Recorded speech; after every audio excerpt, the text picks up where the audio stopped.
This is Walt Disney. I would like to welcome all of you to the Park Streamers Hangout tonight. Bob, Danny, and Cordy are dear friends, and I know they have an amazing podcast for you. So thanks for joining us tonight, and enjoy the show. Well, hello. Welcome in, everyone, and thanks for joining us tonight on our Park Streamers Hangout 1 year anniversary. I can't believe it's actually happening. How about you, Cordy? No, it hasn't sunk in yet. I can't believe an entire year has gone by. It's been a great year. Yeah, it has. And officially, it's actually July 5th was the very first show that we ever did for the Park Streamers Hangout. But since we do our shows every other week on a Monday, well, today falls into our 1 year anniversary celebration. Theme Park Casual will be with us in a moment, so he will be joining us shortly. But before we get started, Cordy, why don't you go ahead and tell everyone where we can find you? You can find me on Instagram, YouTube, TikTok, and Twitch, Cordy in California.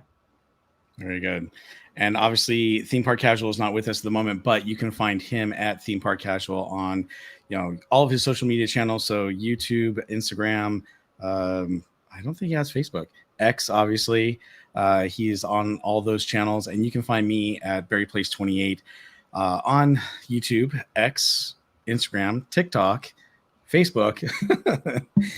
Do I need to go on? There's a lot. So, but it's a lot of fun. But not only are the three of us here tonight, but we have a lot of friends and special guests who are joining us tonight. And I think it's great because we want to have a really fun show where we could bring some of our friends and fellow streamers in here to celebrate with us while we talk about some of the interesting topics that we're going to be going over tonight. So why don't we go ahead and bring them in and let them introduce themselves to you. So first of all, we got Pete McDevitt. How are you, Pete? Hello. Good to see you both. Doing well. Good. And Pete, where can we find you? I'm hiding in Chicago right now. Well, we see that. No, Pete McDevitt Show across all social media platforms. Yep. And Pete does some really cool streams. I mean, he doesn't just cover Disney stuff.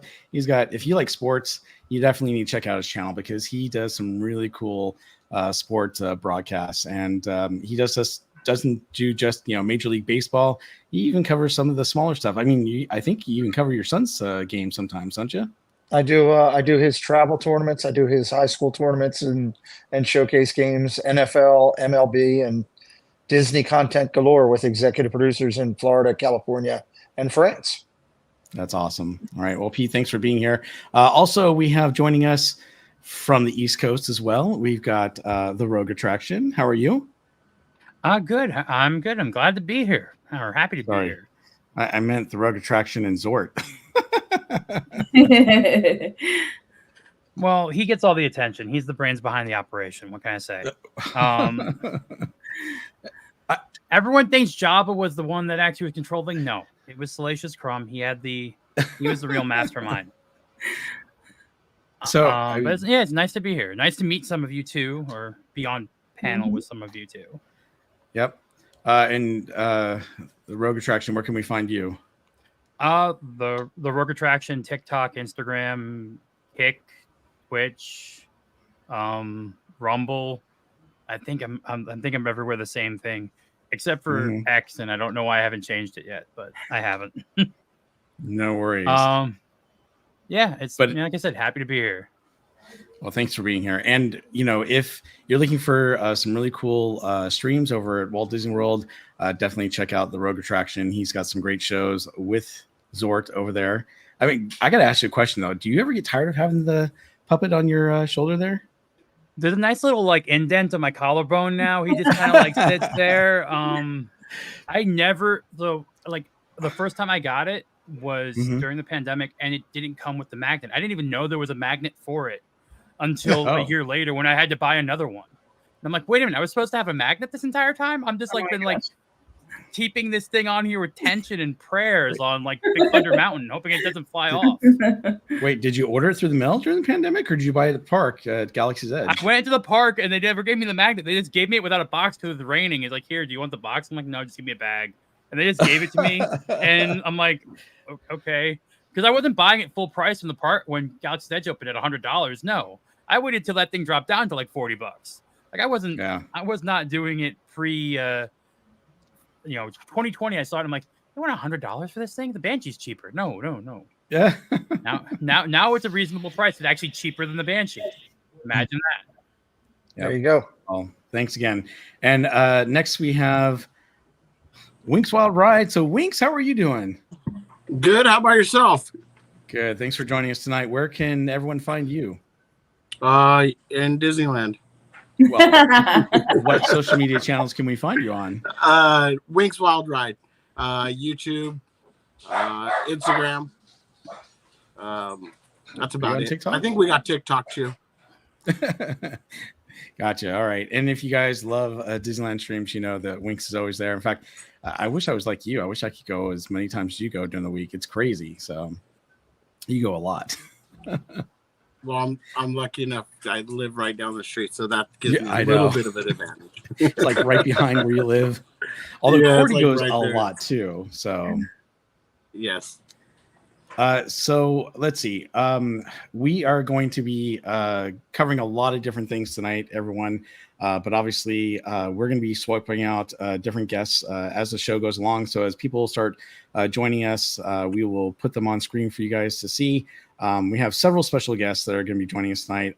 Some we had 1 or 2 cancellations last minute, but we should have quite a few fun guests to be with us. And obviously, Pete and Tom, when you need to drop off, just let us know. In the meantime, we have a few topics that we're going to cover tonight besides celebrating our 1-year anniversary. So with that, let's talk about some East Coast stuff. Well, Tiana's Bayou Adventure opened up last Friday. Did you go see I it, was there. Rogue Attraction? You were there. I actually got to ride it. I wisely did Genie Plus that day. I saw that virtual queue line. I was not dealing with that noise. So so at 7 a.m. I got Genie Plus for 4 o'clock. Now, luckily, the weather played well and rained earlier, and it was working. And I experienced everything working fine. So I will say that nothing broken. It was odd. I was expecting something to break. I was hoping for that, better content, but no, it was everything worked fine. I didn't hate it. Like it's not how can I say this? It's not offensive. It's not an offensive ride. I thought it was fine. I thought it was. I gave it a 7.5. I think that was my review of it. And it's mainly simple things like the music. The music is just not. You can't compete with the music for Splash Mountain. I'm sorry, you can't. It's just not. And the animatronics were cool. The ones that when they were working, so they were cool. The fact that it hasn't worked every other day either now, though, is not a good look. So no, in fact, I was watching. Oh, sorry. Go ahead. Lorena's also like the food. I don't know what they were thinking. I tried the gumbo with sweet potato fries. No, you're gonna do gumbo. Just put rice with it. Like I don't know why you're putting sweet potato fries. Really? They didn't have rice at all? No, it's gumbo with sweet potato fries or hot chicken with olive tapenade and sweet potato fries. I'm like, okay, if you're going to do a muffalata, put the olives on, do it right, do that. And you have really good quick service Cajun food over at Port Orleans as Sasagula. Like you can get a good gumbo there. You can get a good jambalaya. So my point is, you can do this. Why are you doing sweet potato fries? Like, I don't get that at all. Like, I don't know any Cajun person I know that's like, oh yeah, I'm gonna do gumbo and sweet potato fries. It's like you made a Cajun poutine, and that's what you're giving people, and it just seems odd. The beignets were good, but not authentic. Like the honey drizzle, I know why they did the honey drizzle from a cooking perspective to keep the powdered sugar on a little bit so it doesn't like go everywhere, but it's not right. I mean, they're better. They're more correct than the Mickey shaped ones at Port Orleans, but the Mickey shaped ones are at least given to you in a paper bag, done the right way. They give you this on a tray. I'm like, just put them in the paper bag with the powdered sugar and let people walk away. Like, you don't need to put them on a tray. Just do it the right way. I don't know. I'm a picky person about food. Were the beignets hot? When I got them, yes. If they're not hot, they are no.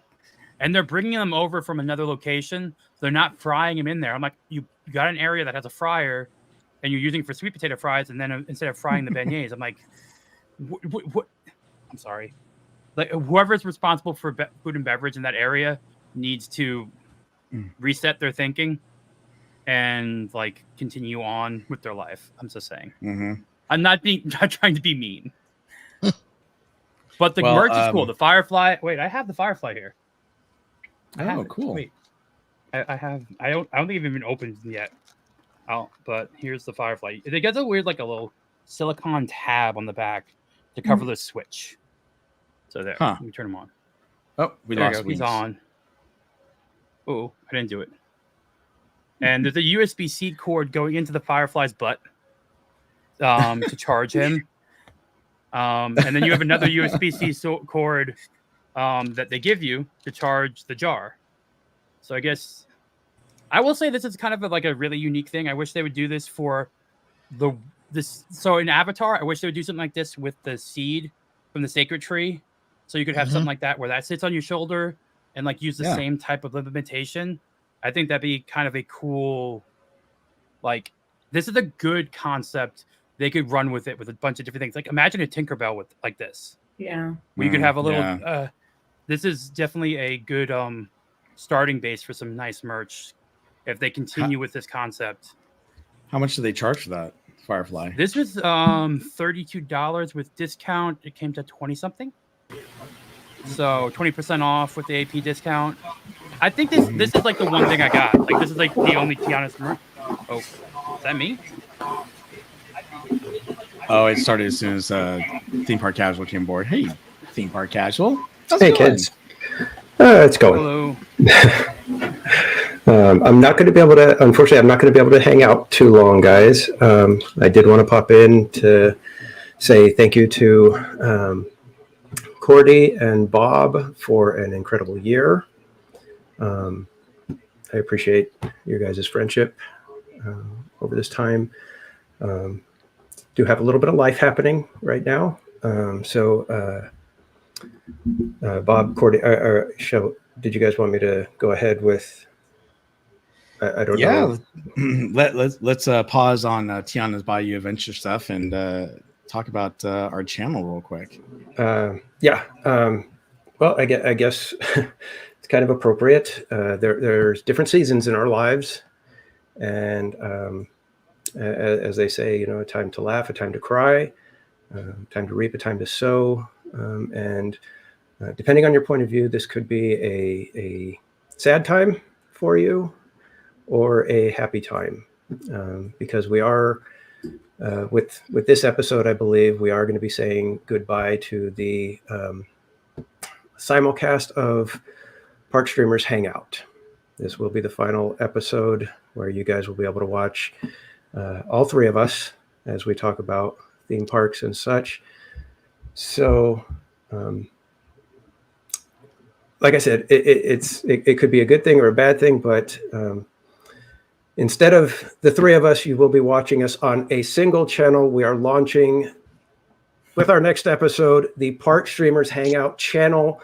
You can go and subscribe now. We will be putting the link in the different chats, everyone. So, you guys, this has been an incredible ride with my co-hosts and obviously the guests that we've got on. You guys have been part of this little crazy thing that we've got going. So I do want to say thank you again to Bob and Cordy for putting up with me.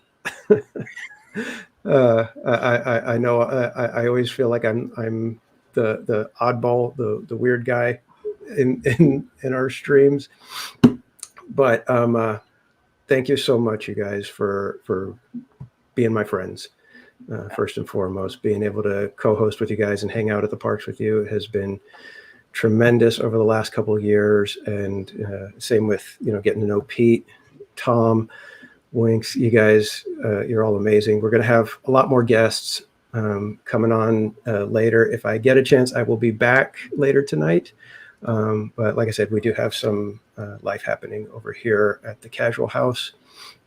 So I am going to just say, please go and subscribe to our brand new channel. Oh, did you say wait? Oh, yeah. Well, don't take off just yet. I mean, Okay. man, you had me depressed there. You're like, everything, we got to change. I'm like, oh, man, what are we going to say here? Well, I told you I was going to do that to everybody. It was funny. But you know what? We do have a really cool page. So if you're seeing the ticker down below, this is where it's going to lead you to. So this is our brand new Park Streamers Hangout page. It's something that's been in the works for literally a year. And I'm so glad to finally, be a part of this with, Danny and Cordy. This is kind of the brainchild of Theme Park Casual because he originally wanted to do this many months ago.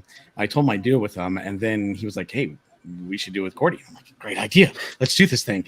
And it took us a while before we could actually put it together. The only thing was we were doing it from all three of our channels, and because we were doing it from all three channels, well, now we have just one channel, so you don't have to go to all three channels. You don't have to hit the like button for all three channels. Now you can go to Park Streamers Hangout. You can subscribe to this channel, and then when we go live, make sure you hit that notification bell for all, and then it'll notify you when we go live. Now we're still doing the show the same nights, every other Monday at 8 p.m. Pacific time here, but we are excited to have this, and very thankful. Our Danny did an amazing job with creating our brand new logo.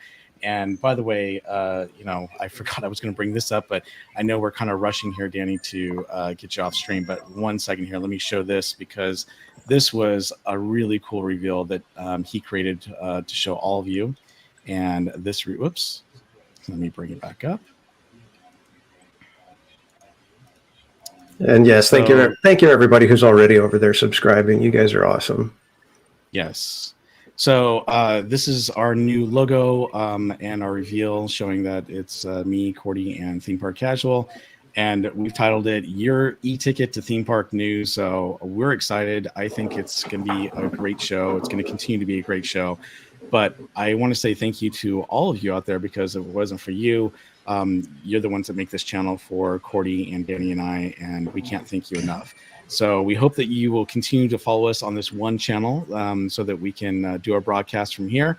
And Cordy, did you want to say anything?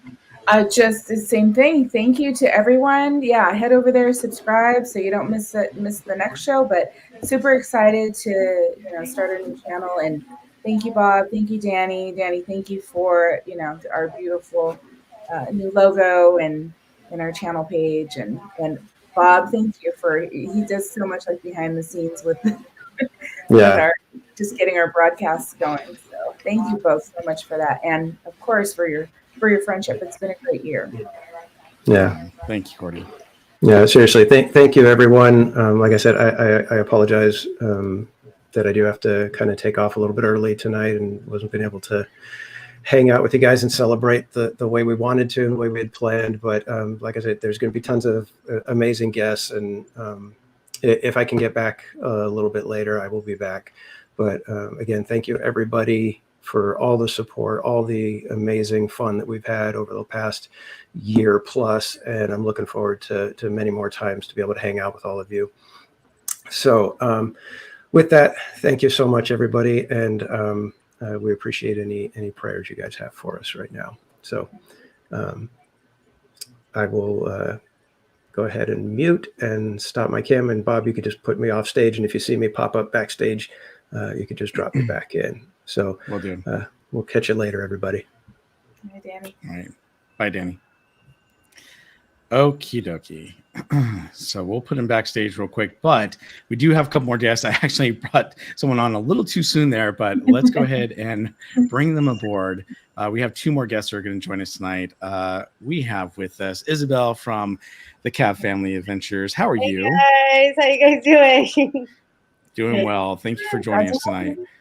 So Isabel, why don't you tell us about your channel and where we can find you on your social media channels? I'm sorry. It's my husband and I, Jared. We are Cab Family Adventures. We are on YouTube and Instagram only because I can't keep track of everything. We have two kids, so it's a little crazy over here. But we stream at Disneyland, but we took June off, and we'll be back tomorrow. But we stream basically. We've started streaming everywhere, so we just like to share our adventures. We do vlogs, reels, wanting to make families more comfortable going places and aware of what they're doing. So that I know I like to watch like if I haven't been on a ride, like I need to watch a ride video so that I don't like stress out. So like that's like where I'm coming from. So kind of the same thing. Like we want to give tips for families. So yeah. All right. Well, Cool. thanks for being here, Isabel. Very cool. Appreciate it. And congratulations. I have a birthday hat, but it says birthday girl. So that doesn't work. It works. If you want to wear it, we're good with it. That's cool. So congratulations, guys, on the year. Thank you. Thank you. And also backstage, we have with us another great channel and good friends of ours, and that is the Living Dead fam. So yay! Hello. So How's it going? Congratulations. thank you. Thank you. So Living Dead fam, Joylyn, Damien, would you like to tell us about your channel, where we can find you? Take it away. All right. My turn to talk. Hello, everyone. We're Living Dead family. We love all things spooky, if you don't know. So we love ghost hunting, ghost stories, and of course, we also love our theme parks here in Southern California. You can find us right here on YouTube and TikTok, Instagram. What else do we have? Facebook. And shout out to Living Dead Mom, because she pretty much runs all the social media. She's a workhorse at that. I don't know how she does it, but she's amazing at all of that. I'm an amateur at best. I gotta tell you, I love joining your channel and seeing what you guys do on Thursday nights, because you talk about haunted ghost stories, which is a lot of fun. But then you do the theme park stuff too. So I mean, you've got me wrapped up, because I'm like, oh, this is my supernatural stuff over here, and then I got my theme park stuff over here with Living Dead fam. So it's really cool that you cover all that spectrum. So very, very cool. Thank you, guys. Thank you guys for your support. Being in this community has just been beyond a blessing this last 7 months. And we're almost coming up on our year anniversary of the channel. We started out doing vlogs and then found out what you guys love doing so much, the lives, and meeting each and every single one of you in this community has just been it's been awesome, to say the least. We've really enjoyed ourselves as a family. Awesome. Well, we're happy to have you here. So thank you so much for being here. Let's get back on our little topic there. So, we were talking to Rogue Attraction about Tiana's Bayou Adventure. I was watching Lorena Creole. She actually had a live stream a little over an hour ago, and when she was there, the ride was down, and they were having to evacuate people off that. Pete, have you been keeping tabs on what's going on with that ride? Oh yeah, very good tabs. It's had a lot of challenges with technicalities, let's just say, as they're trying to tweak and make adjustments on stuff, which has caused backups and also time down. It's caused some situational challenges with those people who had paid for time windows to get in. They've had to do some accreditations of timing for people to come back on following days, actually, even for some of the late night people. It's been an interesting, they jumped the gun. They did it too quick. They tried to get it up so fast, trying to beat to me, I think they were trying to beat the D23 rush to be able to say at D23 all that they've done and how they have Tiana up and talk about that as part of the D23 event coming up as far as the Florida parks. That was my opinion of it. I still think I'm right. And I think it's hurt them in the big picture. There's a lot of people. Now, with that said, the queue lines were gone 7 seconds, 8 seconds in. After 7 a.m., they were popped. They were gone. Everybody had taken up the times for the day. And it's doing what Disney wants, which is becoming a cash cow, because everybody's running over and paying for the individual lightning lane on it. The minute they put it up, they're selling out that. So the one thing that it does actually help out, though, is people are being able to get on Tron easier. So that's true, because people are having to make their choice at 7 a.m. and then make their choice at 1. So it's like, okay, Tron is getting a little easier virtual queue wise, at least from what I've been hearing people in the parks. In terms of, I mean, that ride should be standby by now. Like it's got enough operate, like it could do standby. Same with Guardians. Like this is just them holding off. But yeah, I'm curious on how that's going to work out, especially with the new Lightning Lane multi-day pass, whatever they want to call it, coming out at the end of the month. Like I don't know. Tiana's is I'm glad I got to ride it. I'm not going to try to ride it again. I'm done. I did it once. If I get it, fine, I'll do it. But like, I'm not gonna. There's no hook. It doesn't hook me. Like the animatronics are cool, but there's nothing that like hook you into it that makes you like, oh my god, I have to ride this again. There's nothing on that level. It's basically they took a dark ride and added a drop to it. Mm-hmm. That's what they did. Where at least with Splash, you had tension, you had buildup, you had suspense. It doesn't have that. Mm-hmm. And there's a reason why there's the reason why they pushed Rock and Roller Coaster to open up too. Like they're like, okay, we need to have something up and running, and like a whole month early. Like they were saying the end of the month for Rock and Roller Coaster. Now it's open today, or soft opened yesterday. Soft opened yesterday. Yep. Barry, Cordy, I'm going to congratulate you guys. I've been up since 3:30 in the morning, and I wanted to come in and definitely tell you guys congratulations. Let players like Tom and Isabel know to reach out to me, because we can do a lot to help you to get more people to find you, because that's what my channel is all about. We've done that with Barry and Cordy and Winks, and we've talked with Living Dead fam too, and pushed them on our channel as well, because my channel is all about helping everybody else. And we're going to help you get this brand new channel up to that 1,000 mark plateau pretty doggone quick. So to do it the right way, the ethic way, as we do. So, but I appreciate you. My son's over here crawled up in a ball, hiding under pillows, wanting to go to bed, and I'm gonna go with that. So, thank you so much, Pete. Thank Congratulations. you, Pete. Thank you. Have a great night. Appreciate you guys. All right, bye bye. Good night, Pete. All right, and then there were 6 again. That's where the sleepy time music was coming from. Okay, I'm like, yes, why am I hearing Twinkle Twinkle going? I'm like, I'm getting dozy. So I muted myself. I was like, I hope they don't think it's me. I did.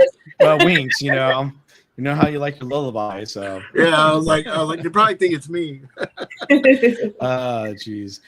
So we're gonna have more guests joining us here within the next 45 minutes as well. So we'll be adding some more to our channel. But Winks, have you been keeping tabs on what's going on with Tiana's Bayou Adventure? A little bit here and there, just off of what I see on social media and stuff. Just seeing that there was a lot of breakdowns and stuff. And then I think it was a hoax, but they said something about one of the ones I read, they said they were going to shut it down and stuff like that, but it's still going. So I'm assuming what I read was a hoax. But yeah, just seeing that it had a lot of like little hurdles here and there with, which is expected for something that's new. I did watch all the previews and a lot of the live streamers that were the first ones to go through it.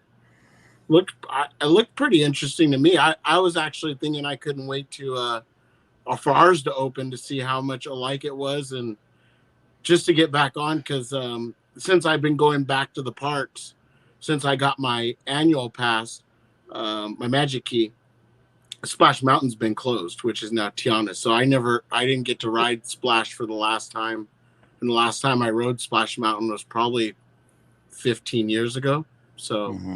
So I'm really interested to get back on whatever it is that opens, and hopefully it goes.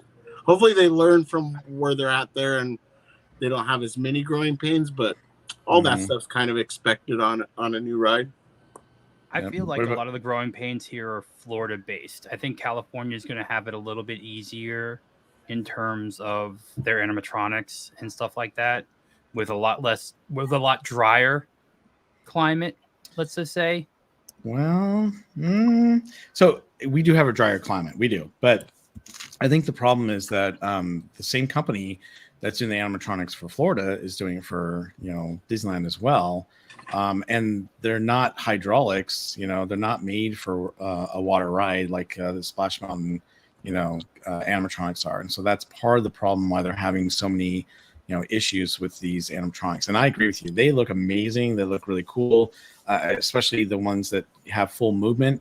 They obviously, are very fluid when they're working, but that's been the biggest issue is, seeing that it's not just they're not working sometimes, but then you have other issues going on with, the ride stopping and having people having to be evacuated. What about you, Cordy? Have you been keeping up on the grand opening of Tiana's? I'm just waiting for ours to come. I'm looking forward to that. Like I don't want to get too much in the weeds with with all of that. I just want to see ours and just enjoy it and like experience it, I guess. Even the merch is based around the Disneyland one. If you look at some of the stuff for Tiana's here, like the picture frame and the wind-up toys are single row logs. They're not double row logs. So they're literally making the merch based around the Disneyland property. Interesting. And attraction ride style than the Disney World one. So I'm like, okay, I understand. They didn't really do that. Well, I guess they kind of did that for Splash Mountain too, because most of the time you just saw the critters in a row. You saw the Brairs in a row on the logs for the shirts. So they think they did the same thing, but I wonder if there are some Easter eggs on the merch. Like they do leave the rabbit on the picture frame, and on the wind-up toy, you still have the rabbit on the head of the log, which I'm either thinking they left it on purpose or they just forgot to take it off. Well, it's kind of funny they would do that because they didn't put the rabbit's head on the actual logs, ride. Or actually not the rabbits, but they didn't even put Lewis's head on the logs. That would have been really cool, right? Or one of the other characters on the logs, or some of the characters. The armadillo. Everyone's loving the armadillo. Yeah, it's so funny. He has no words. He doesn't say anything. He's around on the ride. But there are clues because he actually is helping the critters out. I don't know if you guys know this, but Armadillo, when you see him on the ride, he's actually going around helping the different musicians with putting their instruments together. And if you pay attention to the cues or the clues in the queue as well as on the ride, then you can piece everything together. And there's some videos out there on YouTube where people have started to cover it, and it's kind of cool. But is it Larry? No, what's his name? Larry. Larry the Armadillo. Yeah, and there's no merch for him. Like that's good. I'll give them 2 weeks. There's going to be shirts rolling out or something. Oh yeah, someone's going to make those. Yeah, they'll probably definitely will. And they just opened the Critter Co-op. It's called the Critter Co-op, right? I think Critter Co-op. Disney likes using the word co-op. It does. Yeah. Actually, let me see here because I actually have the page to show you guys. Let me bring it up.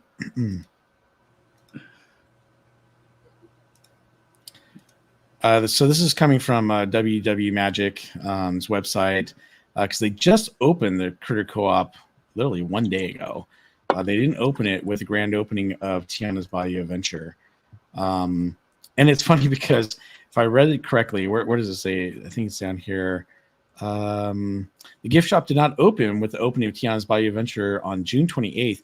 Due to the anticipated demand, the merchandise range was instead offered at the high-capacity Main Street Emporium. So nothing sold out, by the way. Nothing sold out. I don't think a lot of things. There's some cool things. Like I think the Firefly is going to do well, obviously, but I don't think they're going to be selling out. They have a lot of those. When I was there the other day, I think Saturday, I was there, and they were rolling around at fireworks, like cases of the Fireflies for people to buy at night. So they have more than like they. I think they expected this to be their better selling thing out of everything besides like the lounge fly or something like that. But even those were still sitting on the shelves at like 10 o'clock, walking out 3 days after the ride opened. No virtual queue for the merch. No like tapping in for like same with like the 50th or some of the stuff like that where you had to actually like scan in and wait. It was just like, nah, there's a line, you can go in. And then by the end of the day, the line was gone. Like they just said, all right, go ahead. Like 4 o'clock, 5 o'clock hit, you could just walk through the store and pick the stuff up. Like, okay, this is telling. So one thing I noticed when, by the way, the store, I love the theme of it, but it looks very much like, Splash Mountain with the vines that have been, changed, or the, what do you call it? The briar patch. But look at this. I thought this was kind of interesting. The Bayou Bobcats, they advertise them here. Oh, and then they advertise them right here. Oh, and they advertise them right here. It's like, how many times can you put the same poster up in the same store? Don't you guys want to diversify? I mean, they got a different poster here. Couldn't they put something elsewhere? Just kind of weird, So, let's bring Isabel back. No worries. You're good. But I just thought that's kind of weird. They're doing so much. but yeah, they finally have the store open, so that's good. Obviously, you've got Tiana's ears, you got the Spirit jersey. Looks like, is that a picture frame? Oh, no. What is that?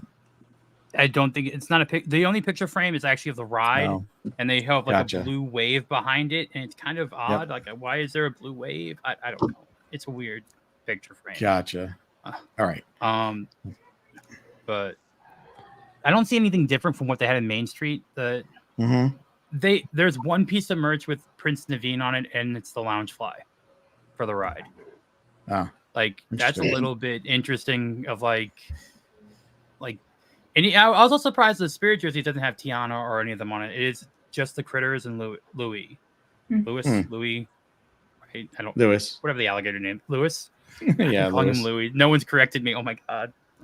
Oh, well, I've only watched Louis. the movie. It's all the same. Well, hey, Damien, Living Dead fam, have you been keeping tabs on the grand opening of Tiana's Bayou Adventure? Can't hear you. I think you're muted. There we are. Yes, I actually have. I told myself I would avoid the spoilers, but no, I can't help myself. I've been been watching all the ride-throughs, and I'm really excited. I'm stoked to have the log ride come back to Disneyland again.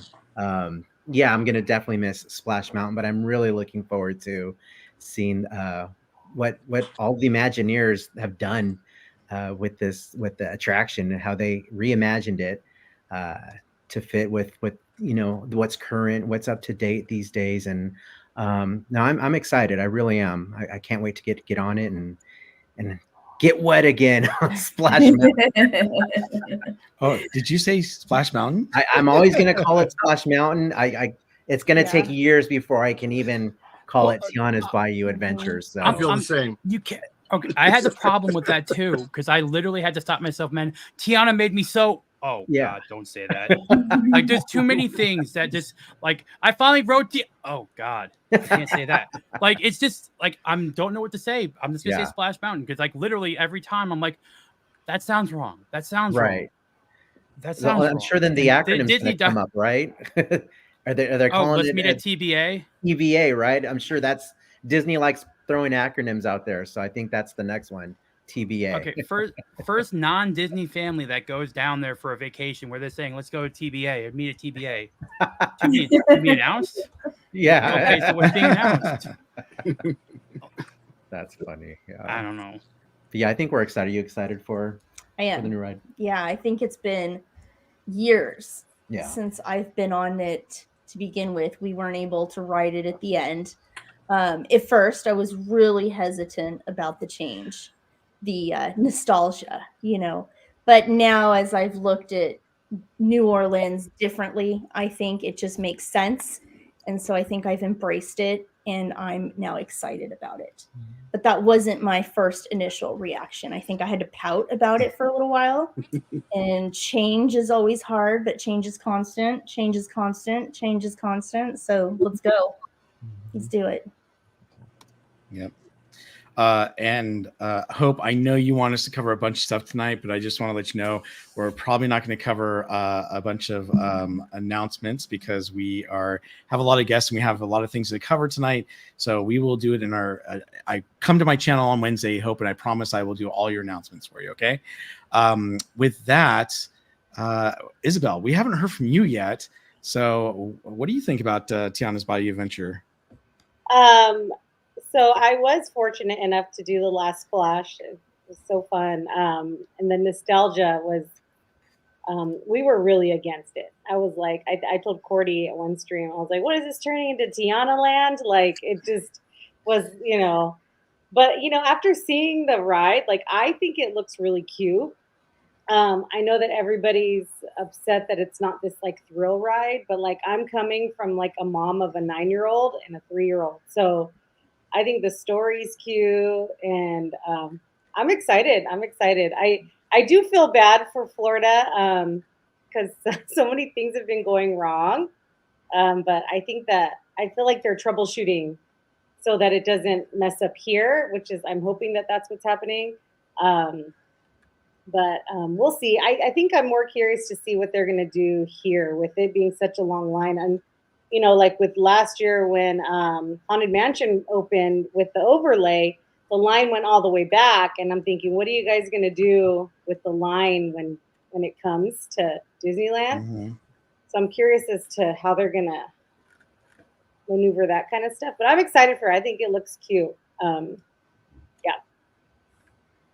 Gotcha. I wonder, do you think it'll be more, what do you guys think as far as like, do you think it'll be more popular here at Disneyland than it, I'm kind of feeling that, you know, in Walt Disney World? I don't know.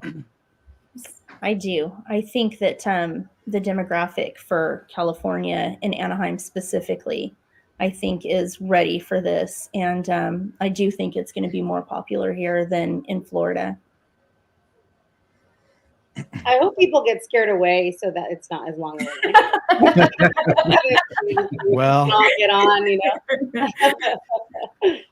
So, go ahead. I was gonna say the person I know that did virtual queue yesterday said the wait time was about 18 minutes. They were group 16, I think. The Genie Plus line was a walk-on. That was consistently a walk-on throughout the whole day. So I'm for all I know, the DAS change thing is helping, and that's doing its thing to make whatever is going on. But I think Disneyland's will probably do better because it doesn't have the same amount of dead zones. Like, it's a shorter ride track to begin with, and it seems like that'll 100% help with the issues people had here, which were like, okay, nothing's going on for 3 minutes or 2 minutes, and then there's something. And I think theme park or brought up before, like there's dead zones in Pirates of the Caribbean too. It's just, I think people noticed it because you're critiquing a ride. You're looking at it for the first time. You're going to notice a long section of dark, especially since it's darker than it was before. Like, a lot of the scenes they're making look night throughout the whole ride. And like, I don't think Splash was never really meant to be like dark at night. It was like daylight during most of it. And then you went to the laughing place and it got dark. So that's why I think people are noticing more, just because it is a much darker ride. Have your auto exposure set right, because trying to get Louis the right time without it going completely white, like get on that when you're filming. Tab him. He's gonna. I'll say that was a pain. I'll just say that. So I kind of have shared my thoughts and feelings. What's happening with Tianas Bayou Adventure at Disneyland. So we've had a lot of issues with, they're digging up that whole area because of the plumbing and because of the wiring. Actually, they're doing all the plumbing and wiring at Haunted Mansion as well. And obviously, they need to put that store in next door. So a couple of reasons why they're going to be shutting off that pathway going from New Orleans over to Galaxy's Edge is because one, they need to tear down the bridge that goes over the Tianas Bayou Adventure ride at the end because it's not up to code, and obviously they got a lot to do. There's so much to do that I really honestly don't think the ride's going to open this year in 2024.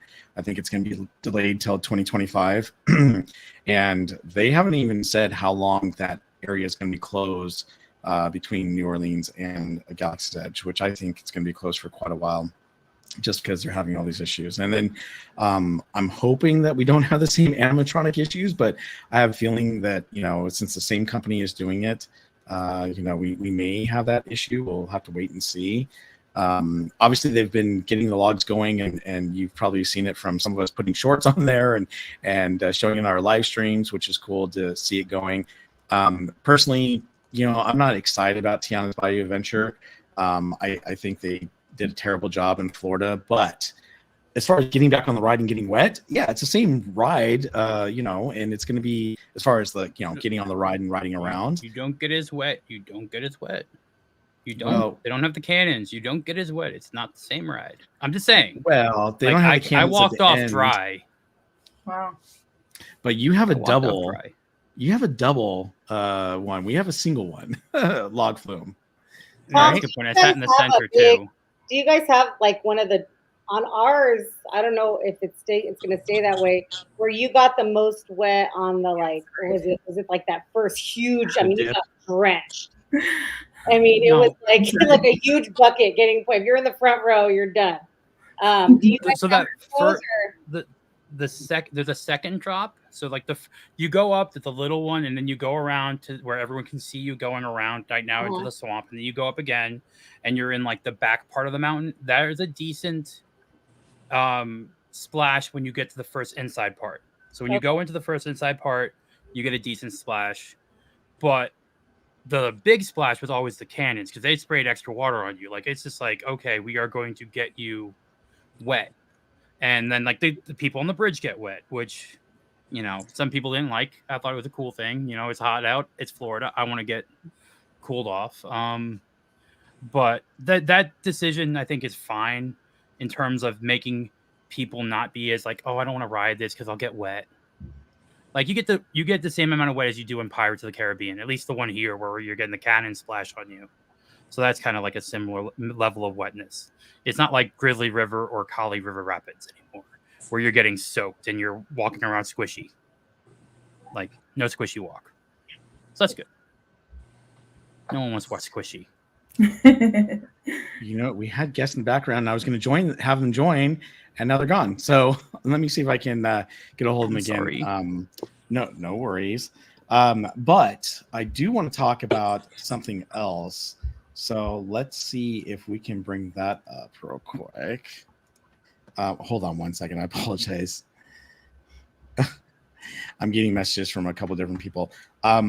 Let's see. Oh, did we get? There we go. So everyone, we also have Donnie and Jen. I was going to add you guys, and all of a sudden you disappeared. I was like, where'd they go? So everyone, good friends of the channel, Donnie Land. It's Donnie from Donnie Land and Jen's Crochet from Donnie Land and Jen's Crochet. How are you two doing? Are you guys doing okay?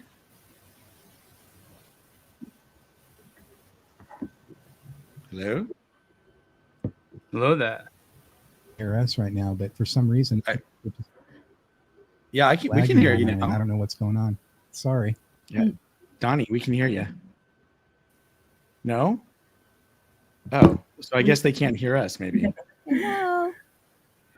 Well, can you hear us?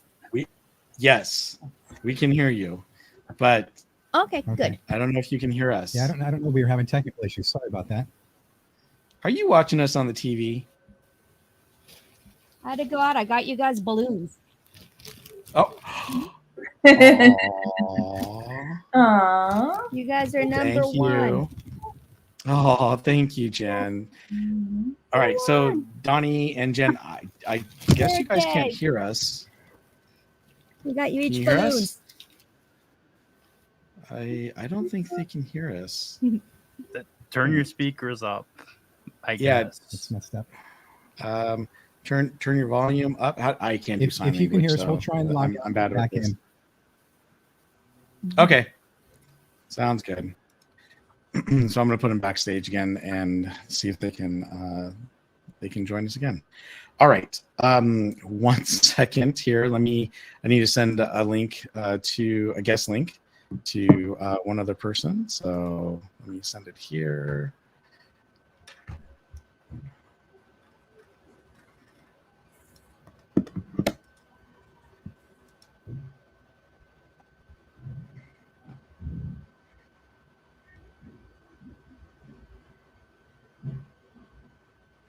Okay, there we go. So we have another guest with us in just a moment besides Jen and Donnie Land. So let's go ahead and go on to our next topic, which is going to be, besides camps. Oh, sorry, I almost ruined it. Besides Tiana's Bayou Adventure, we had another thing open last week, and that was Camp Snoopy at Knott's Berry Farm. And I got to tell you, I was kind of excited about going to this thing, and was so disappointed once I got there. So I know that the Cab Family Adventures there. I know that Live and Dead Family. You guys went there too, right? Oh, you didn't? Oh, never mind. What am I talking about? I know the Cab Family was there. We intended to, but didn't get a chance. Gotcha. Okay, Cordy, did you go to it? It's a daytime event. Oh, that's good. Did you go at all this past weekend? I did. I went for my first summer nights. Okay, perfect. And what about you, Winks? Did you go? No, I did not get a chance to make it yet, but I'm gonna go either Friday or sometime this weekend. But it was one of those things I did kind of see it, but then I quickly turned off because I saw the shows. I was like, oh, I don't want to spoil the surprise. Well, Summer Nights is awesome. It's really cool. It looks super cool, and I didn't realize that they had the same kind of bands and stuff as the rooftop concert. So I was like, I saw it was almost, I think it was even the same band, and I was like, oh whoa! I was like, I quickly turned it off because I wanted to be surprised the first time that I went. So I was like, I've seen a little bit of the snippets here and there, but I've never experienced a Not Summer Night, so I'm really excited to go check it out.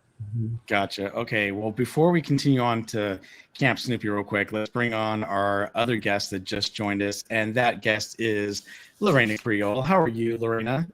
I am doing great. I'm doing great after getting out of the Magic Kingdom parking lot at closing time and driving through one of our famous Florida rainstorms. And then I get home and there's no rain. So I am glad to be here. I've been listening to you guys on the way home. Oh, well, thank you for being here. I know I was watching your live stream. Obviously, you saw that then. And I was like, is she going to make it to the show on time? Oh, she's still going to drive home. Well, listen, Danny, he was with us briefly. He had to leave for a family issue, and he's hoping to be back before the end of the show. But he did want to say hi to you and thank you for being on the show. So before we continue on, Lorena, would you like to introduce yourself and tell us where we can find you on your channels? Oh, sure. I'm Lorena Creole. You can find me on Instagram. You can find me on X with all kinds of crazy takes. And of course, you can find me on YouTube for various videos, live streams, spicy pop culture and sci-fi analysis. And I like keeping it real when it comes to theme parks here in Florida. Well, thank you for joining us. And just like the Rogue attraction, Lorena has a great channel, and she covers all the different stuff at Walt Disney World. If you want to see what's happening over there, definitely check out both their channels. Obviously, Lorena also she does some really good podcasts from home. Let me tell you, she will cover all the stuff that's happening, like with the Acolyte. She also, does some really cool. She'll cover other, shows that are on. But also, she started this new show that Danny and I were. Well, actually, I think he missed it. The last one. It was me. It was, it was Rogue Traction. I can't remember if there. No, who was it? It was you, me, Ron. Who else was on? Oh my gosh, I think Vash was on. Because I know Danny couldn't make it, and Ron from Follow the Bradley's Fun was on as well. And what it is it's a show all about asking theme park streamers about the theme parks. What questions do you guys have? It's a really cool show that Lorena put on, and I believe, are you doing it again this Saturday? Not this Saturday because it's Independence Day weekend, but we are the next Saturday, so hopefully you guys can join. We call it the War Room. It's just like bring your plans, bring what you want to do, what you plan to do, and we help you get through it all. Yep. So we've only done one episode. We're going to be doing a second one. So if you want to, get your questions asked about theme parks, please come and join us. It's a lot of fun, and I really enjoy being on that show. So thank you, Lorena. Thank you. And you can also find her on the WW Pro. She's always on his shows and helping him out with stuff, and it's great. So thank you for being on the show with us today. We really appreciate it. We just got done talking about your favorite topic, though. And that was Tiana's Bayou Adventure. So I'm going to go back real quick for you because you haven't been able to give your 2 cents about this ride since it grand opened last Friday. Oh, well, where should I start? I mean, The way she starts her show. Wow. Oh no, I have a long history with this particular attraction. Just to kind of catch people up for people who don't know. I grew up with the Burr Rabbit tales. My grandparents would tell them to me. My grandparents were born in the Jim Crow South. We watched Song of the South. I have the Uncle Remus tales. It's one of my favorite books that I've had from a kid. Splash Mountain was one of mine. It still is. top attraction to do, especially in the hot ass Florida summer. You went on there with the intention of being dripping wet when you got out. So it was just a wonderful attraction. So I was none too pleased when Disney decided that they wanted to change it. For reasons, for at least from the outside, from myself looking in, it's one thing if you want to change an attraction to say, you know what, we kind of want to update things, so we want to try it with a new IP. Okay, that's fine. But don't try to do it as if it's correcting some kind of wrong that did not ever needed to be corrected. So with that out of the way, this attraction, I think that it was put into use much too early. I think that there was a date that was given, we'll say at the Bob Iger C-suite level, which usually happens with engineering because I'm an engineer. C-suite will promise a date and not talk to engineering until long after the fact. So what you're seeing in Florida right now is you are seeing a combination of alpha testing and beta testing that should have been done way before any cast members got on the attraction. Because I think that it's for the people who do so much for you, for the people who bring the magic to the guests, you should at least give them an attraction that's running, and it's not stopping, it's not breaking down, it's not, all of that. But have seen people walking by, really excited about trying the attraction. Unfortunately, again, with the downtime, that's a big thing. I thought today was going to be the first day it was not going to go down at all. And right in the middle of my stream, it decides to boom, Yeah, I saw that. go down. Yeah, so many people around were just really disappointed. You really kind of like felt for them, because they wanted to get a chance to ride. But I will say by 9:45 p.m. it was actually running. So I'm glad it actually did that, so some people could go in and ride it. It's a cute ride. I will say that kids will enjoy it. I will say that before you take your kids, please do make sure that they are at least 40 inches tall, because there's nothing more disappointing than when the kids want to get on an attraction and they get there and they're not tall enough, to ride it. The story could definitely use some work, but it is what it is. I've went on it 3 times. It's pretty much a one and done for me. The merchandise is definitely better than the attraction. I will say that. They have a ton of merch that's there, although I would highly suggest skipping the hot sauce because it's just not worth it. It's not a hot It's sauce. not It's not a hot sauce. It's some kind of mass-produced thing, and it's not. Let's put it this way: the hot sauce packets that you can get at the parks are way better than the hot sauce that they put in the bottles. But one of my favorite, I know I'm going over a little bit, but one of my favorite pieces of merchandise has to be the water bottle for Tiana's Bayou Adventure. It lights up under the bottom and it lights up in different colors, and then it's, and it's clear, and it's $17. So it's a nice, useful item. I liked it. I actually went and bought it. I did see the little bug in a jar. It is cute. Show it. He's got it. But it is cute. However, I will say this: it is pricey for the price that they're asking for it. And I've seen some people look and they see how much the price is, because I think it's like $32 or something like that.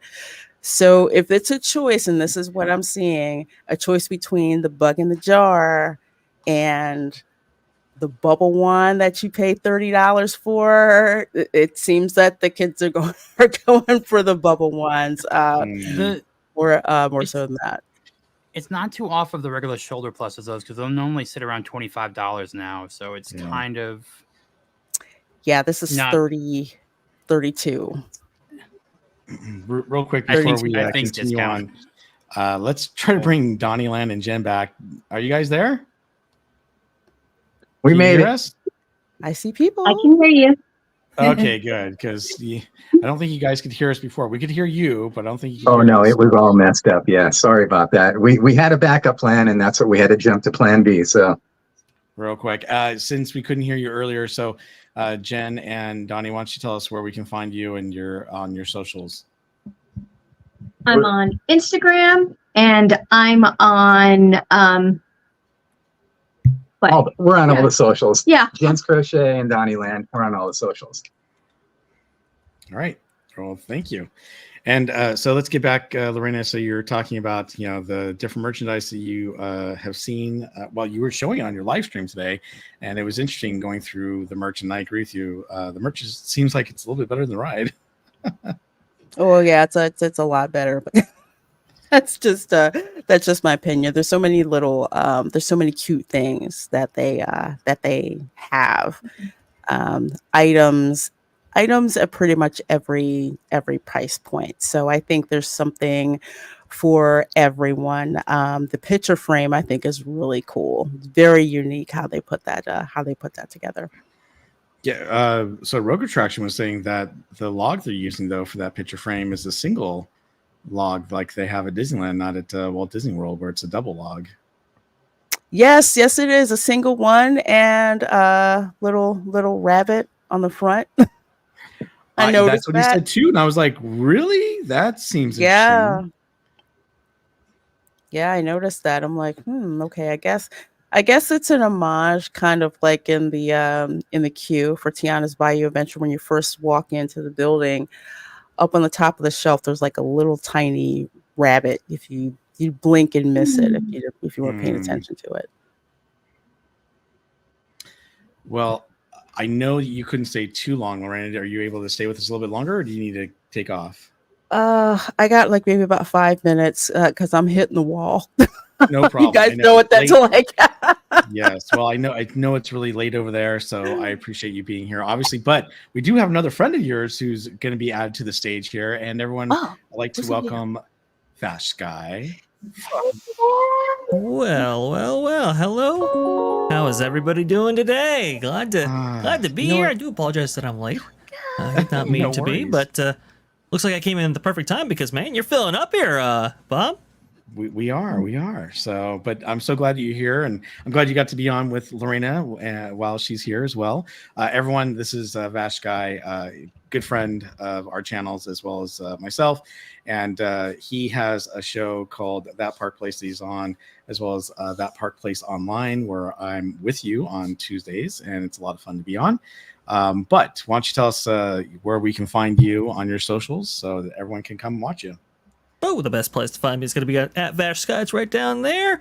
Just go ahead and type it into the little X box, I guess. X Twitter box right there. Should pop up. And that is the best place to find me. Like Bob already mentioned, at That Park Place on YouTube. And I'm also at That Park Place Podcast Online on YouTube as well. Or That Pod Place, if you type that in, should pop up as well. I make appearances on the Pro Show, make appearances on the Lorena Show. So I'm everywhere. You just gotta look and try to find me. That's all that is. Very cool. Star Tours. Well, thank you for being here. I appreciate that. And by the way, while we're at it, I know that we talked about this earlier, but if you're just joining the show tonight and you haven't heard the news, we do have a brand new channel. So you will no longer have to be on Cordy's or mine or Theme Park Casual's channel to watch the park streamers hang out. We actually have a brand new logo and we have a brand new channel on YouTube, and I hope that all of you will take the time to go and sub to that channel. It's at Park Streamers, and this is the page. This is what it looks like. Look at that. Right now, we actually have, we have 46 subscribers. Woo! And earlier, I know that, what happened to my comments? There's my comments. Thank you so much, Zomembi. Zomembi brought it up and said, hey, Park Streamers Hangout is at 45 subs. Well, now we're at 46. So if you guys haven't taken the time to go over to our new page, please go there. We're going to be streaming from that page from now on. And we're so excited to, have this new YouTube page. We do have one piece of content up, as you can see there. It's Mickey and Minnie wishing everyone a good night. And there's Goofy too. So he's there. It's so cute. And look at that. We already have wow, well over 400 views on that. And we just released that today, this afternoon. So I hope you guys will take the time to go to our new channel and check it out. And obviously hit that notification bell so that you'll be notified when we do go live for the Park Streamers Hangout, which is every 2 weeks on May at 8 p.m. Pacific time. So thank you so much for being here and watching us as always. So with that, let's see. Well, let's go on to our next topic real quick, because I want to talk about that, and that is over at Knott's Berry Farm. In addition to Tiana's Bayou Adventure, we had a grand opening on the West Coast, and that was Camp Snoopy. And so I had the opportunity to go there the day that they actually opened. Now, they didn't open until 11 a.m. But when they did open, I'm going to share my screen here because I actually, I'll show you my live stream that I was doing. They actually had all these people standing here waiting for Camp Snoopy to open. And it was really interesting because I thought maybe they're going to do some sort of grand opening for this. This would be really, really cool. Well, I saw the check-in table for media, which is off to the right there, where those big double doors are, yellow double doors. And they didn't have anything. Well, apparently at 11 a.m., they had some of the social influencers with media and the Boys and Girls Club of Buena Park. They are doing a separate corporate type grand opening, but not with the public. So everyone's just kind of standing around here waiting for everyone to go in, which was kind of disappointing. And I was kind of hoping, well, what are they going to do? Well, they just opened up the lines. Everyone just went walking in like this. Now, one of the things that they normally do is they actually have a canoe up here on this waterfall, but it had Snoopy and Woodstock, and they took that down. The rumor is they're going to put it somewhere else in the Camp Snoopy Park, but they have that. They did add one little statue, and let me see if I can get to it without going too far here. There it is. You see that statue that's off to the left? Well, Snoopy's supposed to be holding a flag, and he's not holding the flag. So, okay, all right, no problem. Some of the people there with the shirts and the yellow necklaces around their neck, those are some of the other streamers that were there to cover the event. I saw Mondo, and this is where Mondo of Five Fires is, and I walked up to say hi to him, and he said, "Good luck." And I'm like, why? Well, I soon found out. So right here, and I'm going to pan up, there's supposed to be a clock there. Yeah, they still haven't replaced the clock in front of the store. That right there, sorry, I should have paused it, but that back there was the merchandise, by the way, in the store. Let me see if I can go back just a sec there. Okay, maybe a little more forward. Hold on one sec. Oh, wait one moment. Oh, there we go. I clicked off my screen. So as you come up here, you'll see some of the merchandise for Camp Snoopy. Now, this is the only Camp Snoopy store they have inside the park. So I would thought, okay, they're going to have a lot of Snoopy stuff to sell. And they do have a lot of Peanut stuff. But when you go into the shop and you look in there, see all that merchandise right there? I'm going to pan back down right there. All that merchandise right there is all they had for Camp Snoopy. And those yellow or green shirts that you see, they only had kid sizes. They had no adult sizes. Now, they did have a sweatshirt that you could buy that were in adult sizes and whatnot, but they were very limited on what they had. And given the fact that the store has been open for many, many weeks, kind of disappointing they didn't have more stuff. Everyone, excuse me 1 second here.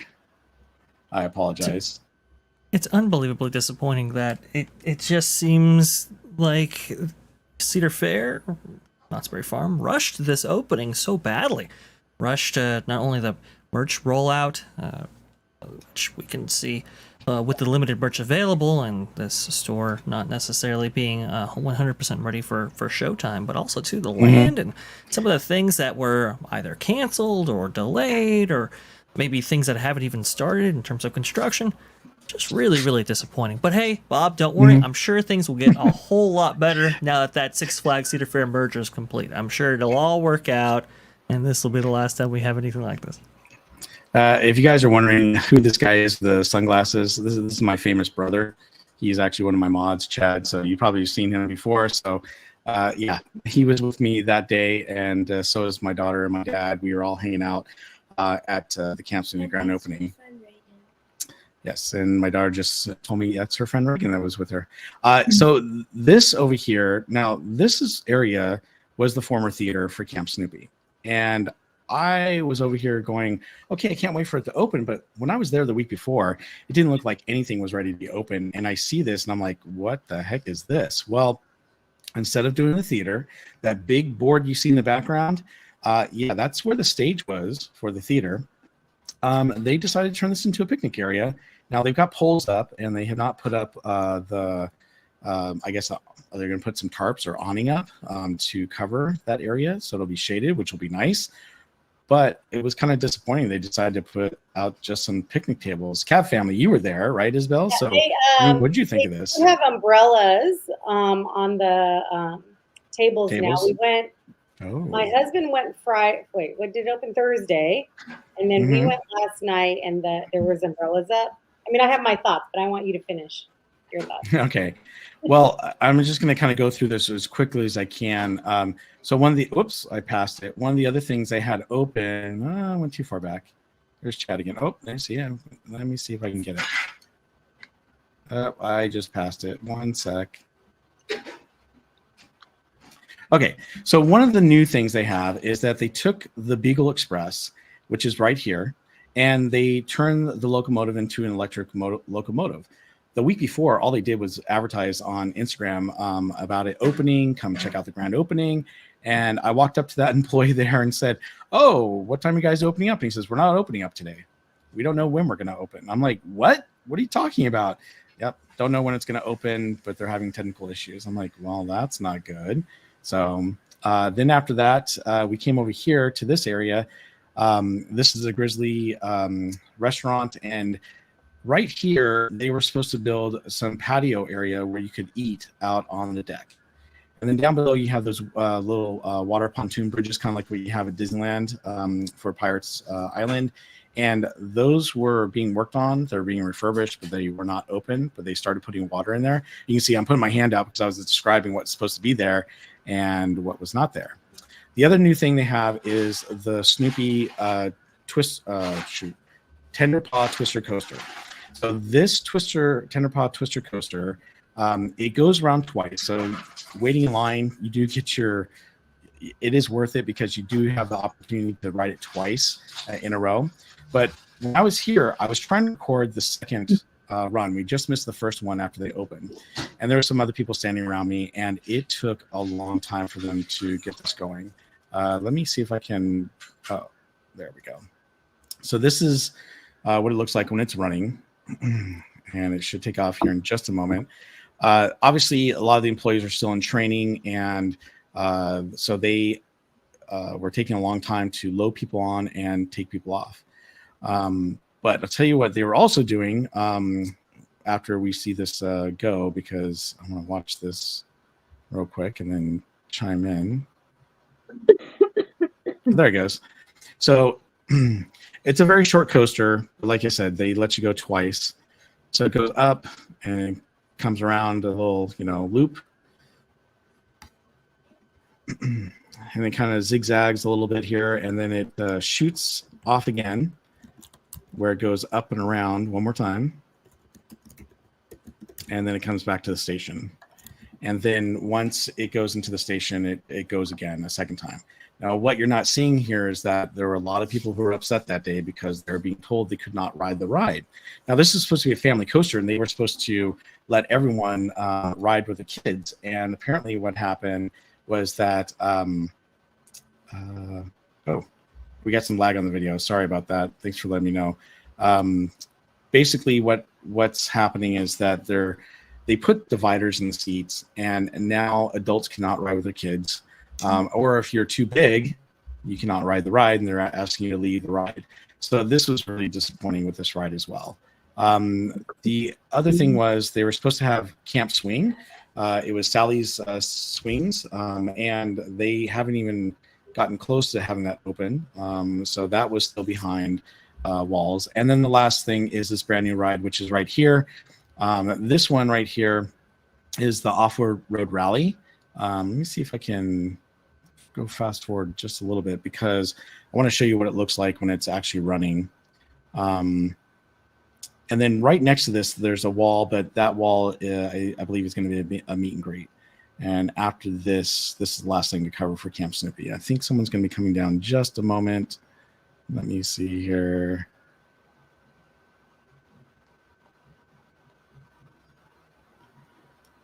Oops, sorry. I clicked off it. I'm talking about the Huff and Puff that used to be here for the kids. They took that away and they made the off-road rally a little bit longer. And I'm pretty sure the car was going to come shortly after this. But the car goes very, very slow, like even slower than the trucks they had before. And so I thought that was kind of disappointing. I thought it was going to be a lot faster ride. Not super fast, but I thought it'd go pretty quick like the trucks did. And this one goes a lot slower, and it should be coming up in just a moment because I know I caught two of the vehicles going by. Oh, and there's Ariel again, and my dad, and Chad. Oh, I think I covered that, and then I came back. Let's see here. Oh, I passed it. Well, sorry about that. I'm not sure why I missed it there, but basically it's a very, very slow ride. I think, let me do this instead. I'm going to show this to you because I do have this up.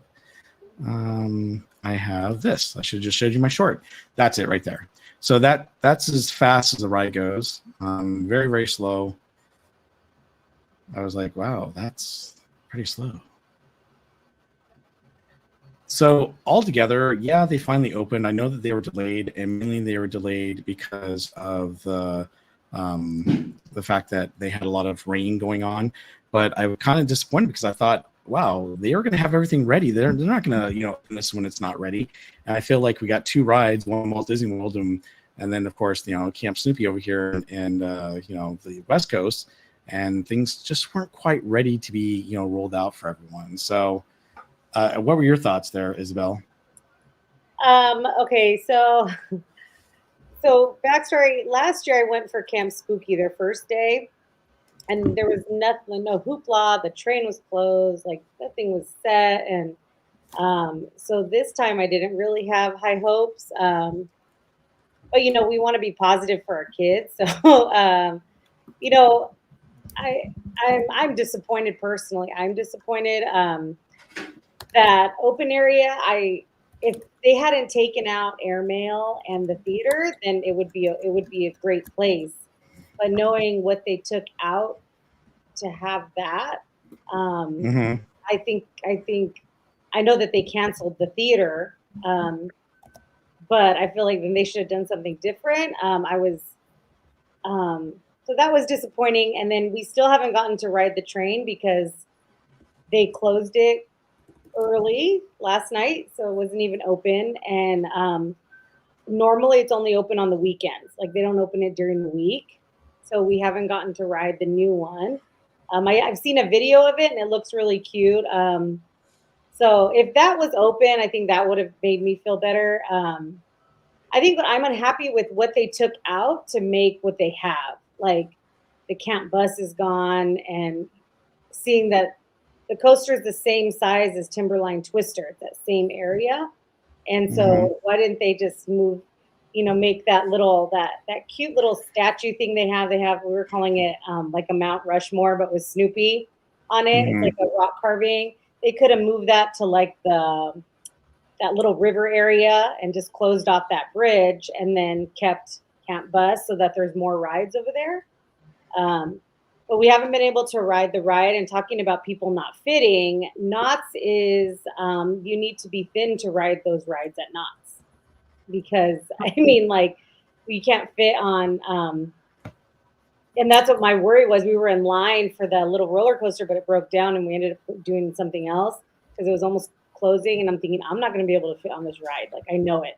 Like even before when it was Timberline Twister, I squeezed that thing on and I was thinner then. So I was nervous, and I even told our son, you might have to ride by yourself if I can't fit.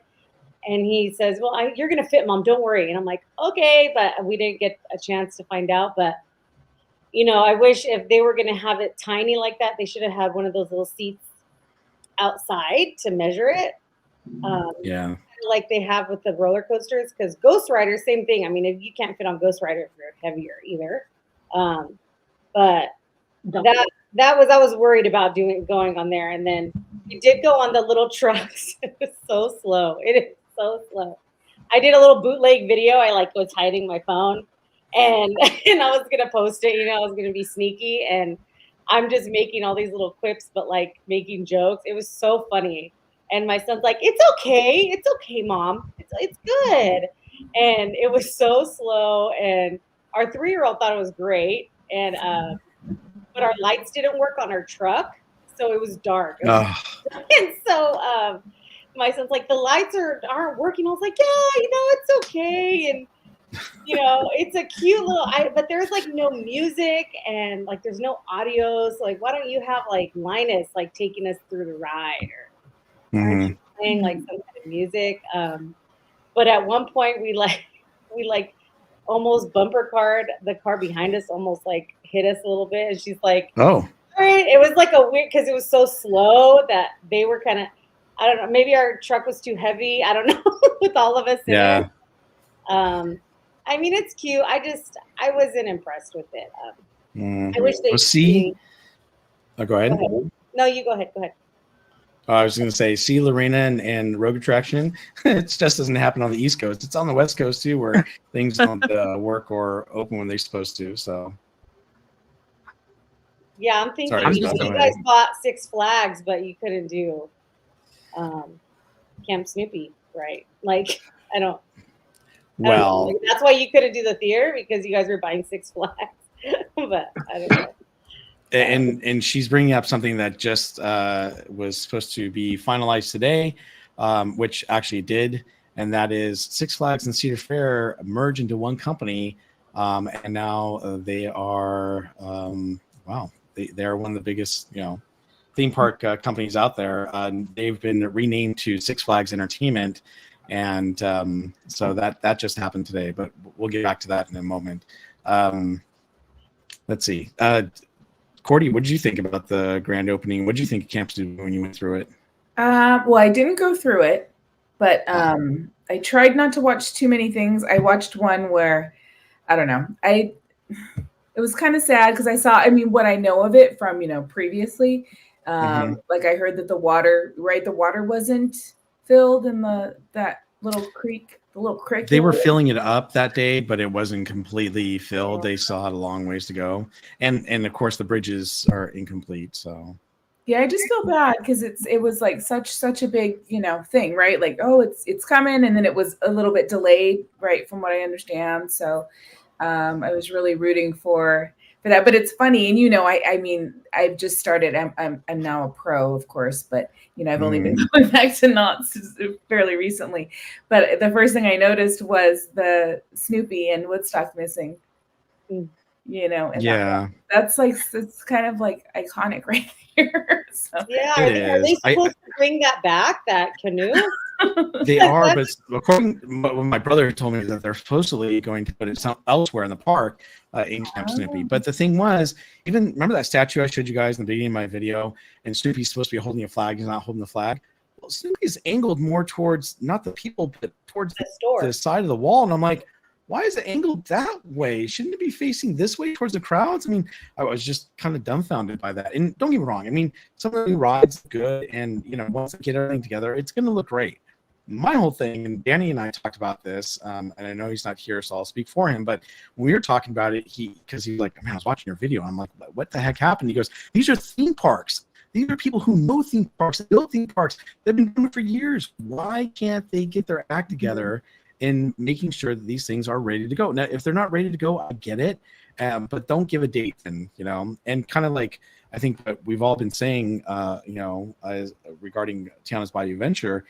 Disney, they weren't ready to roll it out. They wanted to roll it out no matter what, even though the Imagineers need more time. So the construction people, and then all of a sudden, boom, it's not ready to roll out. It's having all these major issues and problems. So, I feel like Lorena said how she was saying how there was like no communication. Like one person needs more time, but no, sorry, we're like if there was like a disconnect or something. I don't know, and that like. maybe they needed more time, but these people like didn't know. I don't know. Yeah. But I feel like if they would have waited, maybe then it would have been good. But I know for me, I got my pass because I thought it was gonna open. And then we got our 3-year-old's pass because I thought, well, he'll now have more stuff to ride and I can ride it with him. But and because Jared, my husband, had his pass, and then our oldest had his pass, and they like to get on other rides, and so that's why I got ours. And then since it wasn't fully finished, that's why I'm like, well, Right. Well, real quick, Lorena, I know you have to get going, so we'll go ahead and let you say goodbye. But before you go, please tell everyone where we can find you so we can watch you on your streams. Okay. Well, first of all, thanks so much for having me on. I wish I could stay longer, but I'm like totally knackered. Folks, you can find me on Instagram. You can find me on X. And of course, you can find me over on YouTube. And congrats for a whole year of Park Streamers Hangout. Oh, thank you, Lorena. And we look forward to seeing you again soon. Have a great night. Absolutely. Have a great night, everyone. Bye. All right, bye. Thank you, Lorena. Oops. Sorry. Who did I just kick? Oh, sorry Shannon. about that. I There did you not go. mean to do that. I was trying to remove Lorena, and she did it at the same time I was taking her off. So sorry about that. Yeah. Okay. So I know I want to hear more from Vash and Living Dead Fam Winks, but Donnie and Jen, are you guys going to Not Very Farm anytime soon? Or did you go recently? That's something. Well, you know what? Hey, first off, it's a pleasure, and we're honored to be here on your anniversary, your birthday, whatever you want to call it. I know you guys. What is this, like episode 23 now, something like that, if I remember correctly? 24. Episode Man, 24. That's rocking, man. So we're honored. Thank you for having us. It's a total pleasure being here. But that's something I know you and I had spoke about. We're hoping that August thing will come up and they'll have that special, and we'll have to, like everything else, roll it around in our heads about the money thing and see if we can do it or not. But hopefully we'll see what happens. Yeah. So Donnie and I were talking about is that they start selling the passes for 2025 in August. And so if you buy your pass then, you get to go to Knott's Berry Farm for the rest of 2024 and all of 2025. So it really makes it worth it if you don't have a current pass. And that happens with everything. If you buy the front line fast lane pass, or you buy the food pass, or the what is it called? The I can't even think of it. Meal plan. Thank you. Yes, thank you, Cordy. You buy the meal plan. It's all good the rest of this year into 2025. So it's a great deal. And I think Donnieland and Jen are going to take advantage of that. Winks, the Living Dead Fam, are you guys going to the Knott's Berry Farm soon? Yeah, we just recently went. We did a live stream, about a week ago, and we had a blast. The rock, the summer nights, incredible. The entertainment is just on point there. The bands that we saw, not only the rock band that was on stage, they also do like a little swing, like a big band, and with swing dancers there on the other stage. So and they alternate sets at the different stages. So it's the entertainment's constantly throughout the night there. There's never like downtime, which is great. There's always something to see there at the nighttime. So highly recommend checking out the nighttime entertainment. There's like a different buzz in the air. So we even tried the churro, the stuffed. Oh my goodness, help me out. Someone that's been s'mores, the stuffed s'mores churro. It was interesting. It was there wasn't much churro taste to it. I was expecting a little bit more of the a traditional, and of course I'm going to compare it to the Disneyland churro. It's you really can't compare Knott's churros to Disneyland, but it wasn't bad. It was they took like the melted marshmallow. Like it takes time. They have to actually cook it and scorch the marshmallow on top. But it was flavorful. It was tasty, but it's not the same like a Disneyland churro. But yeah, so we need to go back and we need to try all the other summer offerings they offer there. But the entertainment's great. We have not been there for the whole Camp Snoopy thing yet, but I know my brain is wired for haunt season.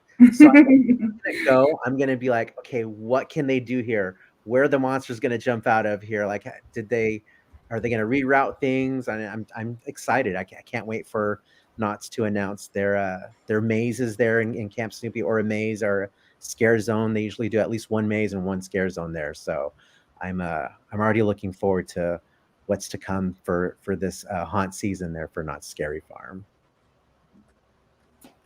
Very cool. And Winks?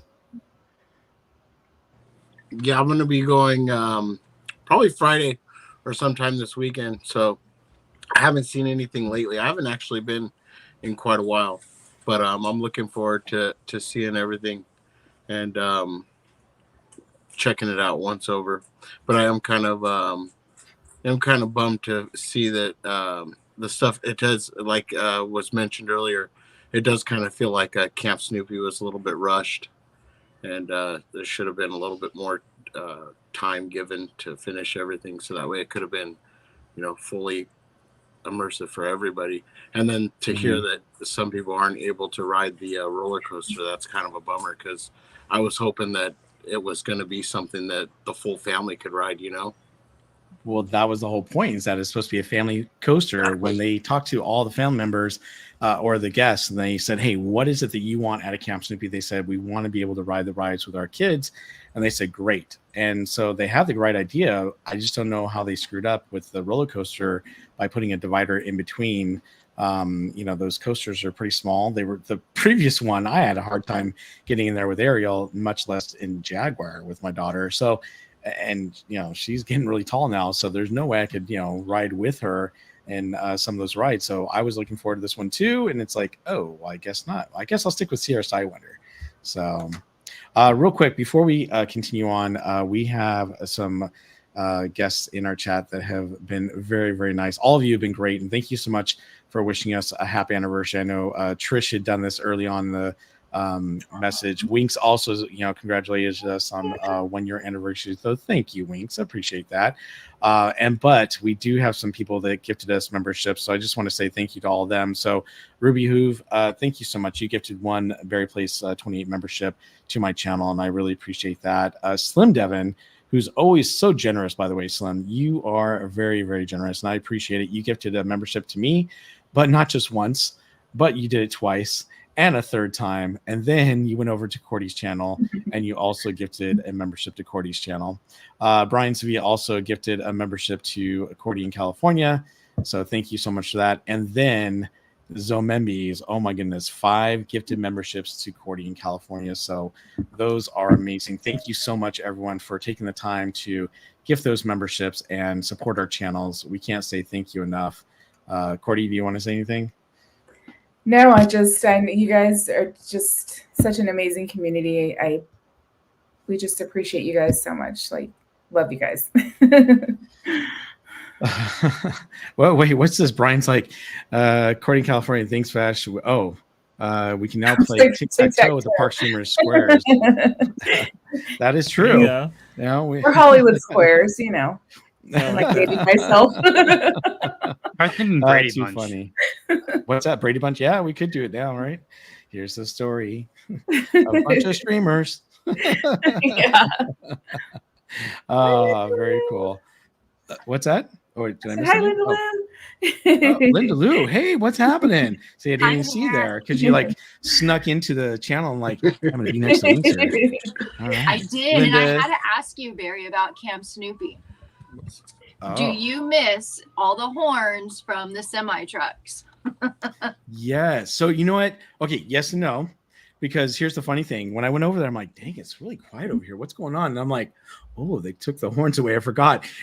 I love the horns. For anyone that didn't know, on the trucks they had before, they were like semi trucks, and the kids had horns that they could, squeak. And it was kind of cool.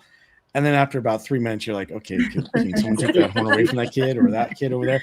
But it was a lot of fun. It was neat. I mean, obviously, I remember when my daughter was really young and she would get there and she would, squeak it. And I thought it was cute, But yeah, it's a little quiet now. And like I said, I felt like the trucks ran a little bit faster than those cars. And by the way, here's the other thing I didn't bring up is that when they load these cars, they're loading them one at a time slowly. It's like the trucks, you loaded all these kids up onto the trucks and they all ran together and it was great.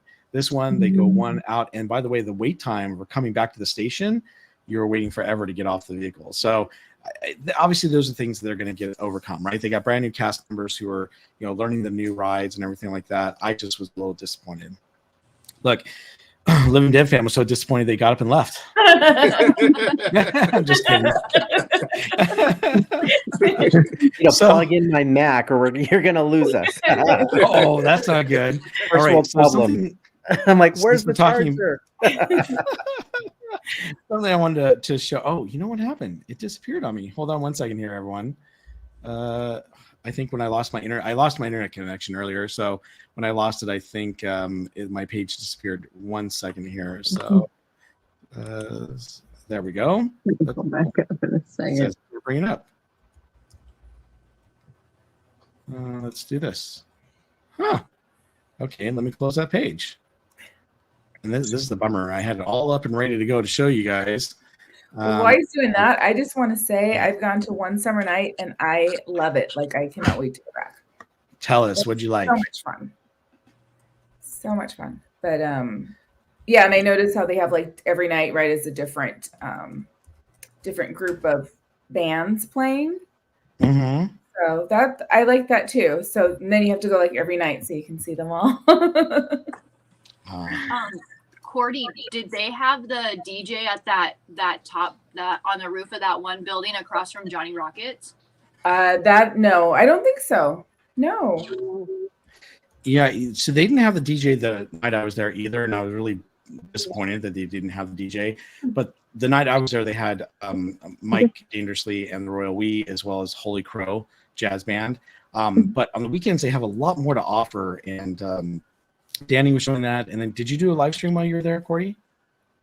No, I just went to check it out. But it was a Saturday, so they were open until 11. And but yeah, the DJ would have been cool. That's good to know about the bands, though. I didn't know that I thought it was the same thing reoccurring every night. That's great to know. So you have to go every night to actually see all of the performances. That's good. Yeah. And then you kind of won't see the same thing over and over again. Yeah, that's why we're trying to plan out. Like, okay, tomorrow's 90s. I think, what was it? 90s, and then they have like Monday nights. Yeah, tonight's is the 90s band. And I don't have the schedule with me right offhand, but yeah, they have a great set of bands that play throughout the week, but they're the same bands every week, so you can't miss out on the bands. If you just go whatever night they're playing, and you'll see them. At least they're consistent. And I'm excited to have them back. In fact, I'm going to see if we can get maybe Mike Dangerously and the Royal We band on our show on the Park Streamers Hangout to talk about what it's like to play at Not Summer Nights. Nice. And they're also doing a residency over at Great America, so it'd be great if we can get them on board to chat with us and have a conversation. Yeah, that'd be great. That'd be real cool. Yeah. Okay, so well, I'm going to rely on my friend Vash here. I'm not sure if you could do this, Vash. And I apologize for calling on you here, but you're good at bringing this stuff up. Do you have anything on the merger for Cedar Fairs and I Six sure Flags do. today? I have it right here. Let me go ahead and share my screen. Yeah, if you could do that, I appreciate it. No problem at all. This is probably the biggest theme park news outside of a couple other stories, but this is really big because you're talking about, a behemoth, as is described right here by Deadline. Six Flags and Cedar Fair complete merger in $8 billion deal, creating amusement park giant that includes Knott's and Magic Mountain updated. This is by Denise Petsky and Tom Tapp right here. The long-expected merger of the theme park operators Cedar Fair and Six Flags has finally closed, creating the Six Flags, called today, quote, the largest and most diverse amusement park operator in North America. The newly combined behemoth will operate under the Six Flags name and appropriately trade under the ticker symbol FUN. The new Six Flags boasts an impressive portfolio of 42 parks stretching across the United States, Canada, and Mexico, including Magic Mountain and Knott's Berry Farm, in Southern California. As a result of the deal, combining two companies that operate in different parts of North America, $120 million in cost savings is expected within 2 years of the closing of the all-stock deal. It also says that Richard Zimmerman, the former CEO of Cedar Fair, will serve as CEO of this newly combined company. And also Salim Basul, which has been a very controversial CEO over there at Six Flags, will be the executive chairman of the board of directors. So this is this was a merger. This was not an acquisition. This was just the forces coming together right here. The DOJ was looking into this because obviously could violate some antitrust because of just how large this was. But they gave the approvals, I think last week, and the shareholders met, approved the deal. This was, I think, a couple months ago. So this has been in the works for quite some time here. You'll note that SeaWorld attempted to purchase Cedar Fair at one point, and Cedar Fair was like, nope, not going to do that, because I believe this deal had been in the works for quite some time. So I think this might be going on 5 years now. For my estimate. Yeah, absolutely. And it's funny, Alan. Wait, am I having my connections again? This is crazy. Nothing's working for me right now. I apologize, everyone. I'm having some internet issues here. But Alan Smithy posted, fund is down 2.24 during today's trading. So that's hilarious. Thank you for the humor there, Alan. I had some apprehension about this. I don't know about you guys, because Six Flags has not done a very good job with running the parks. I let my pass go a year ago last summer because they just weren't doing a very good job. And did we lose Bob? We lost the host. Well, I do have the map of the parks here. I did, and then I lost them as well. Oh, here we go. So Six Flags right here posted the map of all of the parks under their portfolio right now. It is massive. I would have to think that long term, some of these properties might be going away. So, yeah, because you'll see some of them are bunched up really close together, and it doesn't quite make sense to have so many parks within close proximity of each other. So I would think that there would be downsizing at some point. They're saying they're going to keep as many properties open as possible, which is good in the short term. But and maybe they can diversify their clientele even further. So like Six Flags Magic Mountain, for example, they really service like an older teen demographic with thrill rides and so forth. Maybe Knott's can maintain its family friendly atmosphere, and so that way you can have both parks, even though they're within relatively close proximity, exist or coexist.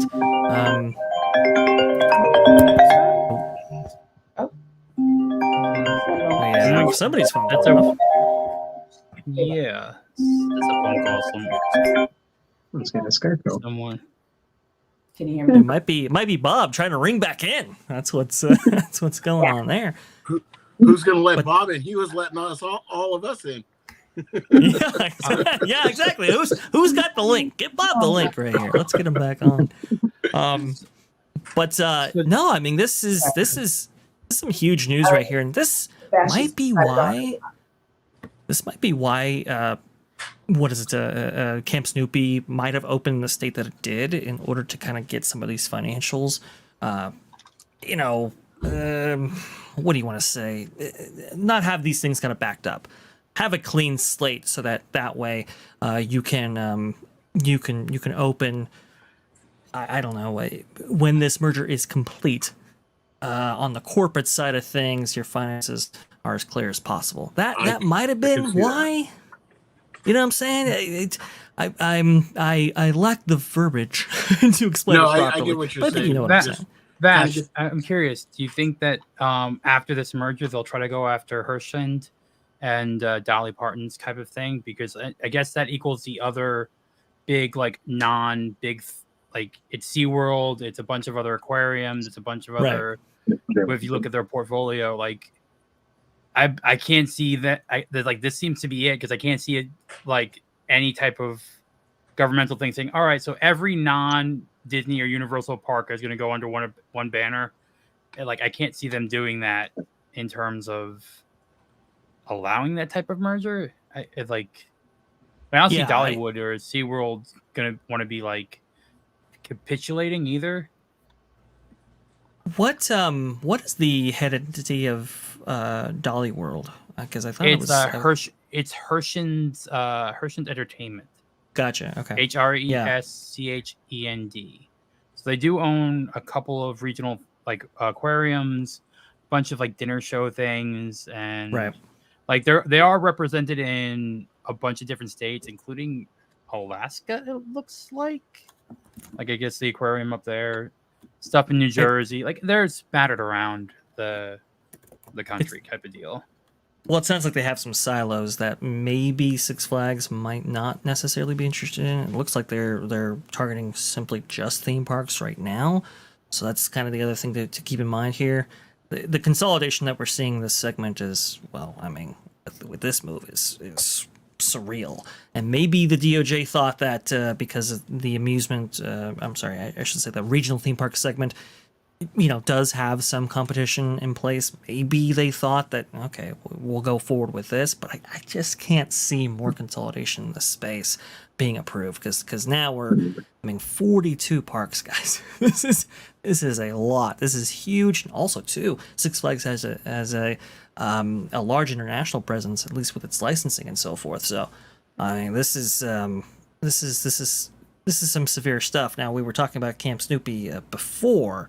And I could see them moving the slate around in order to front load this in terms of the finances and get this off the books here. We'll have to see whether or not they go back into Camp Snoopy and improve things after this whole merger, and that's really the open question. There's a lot of policies that have to be ironed out here because I know that Cedar Fair used to be part of I can't remember the name right now, but it was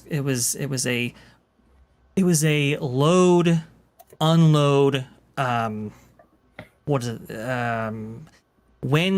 So when you load onto a ride, for example, right, there's a system of checks that a team member or cast member, I forget the terminology that Knott's Berry Farm uses, but Cedar Fair cast members used to go through that process. That was kind of the a gold standard for the or a standardized way of ensuring that you're in, that your lap bar is secure, that your seatbelt is restrained, and so forth. Six Flags didn't have that system. One of the reasons why Cedar Fair had that system is because of insurance reasons. Six Flags didn't. So now, what happens with that? Does Six Flags take on that system themselves? And we know that, in some cases, seatbelts now maybe have to be applied to some of those attractions in order to maintain or be included in that system. So there's a lot of operational things that need addressing. Obviously, Cedar Fair has maybe a higher standard when it comes to maintenance and friendliness and prices being more value oriented than Six Flags. I know Salim Basul got into a lot of hot water over his premiumization project the last few years until most recently when it was like, you know what, we're actually going to invest in the parks. There's a lot of things to iron out here, and I don't know really where this goes from here, to be quite honest with you. Is anybody worried that Cedar Fair takes on a more Six Flags oriented approach? I think Cedar Fair will not go the route of making things worse for them, because I think Six Flags has a reputation. Everyone knows the Six Flags reputation. Right. You don't want your theme park to become a Six Flags. Like that's the joke in theme park communities. Like I remember Great Adventure when I used to live up in New York, and that was like, there was a vibe. And I never got that vibe from Cedar Point. I haven't been there in a long time, but when I was there, it was a very clean, very nice park.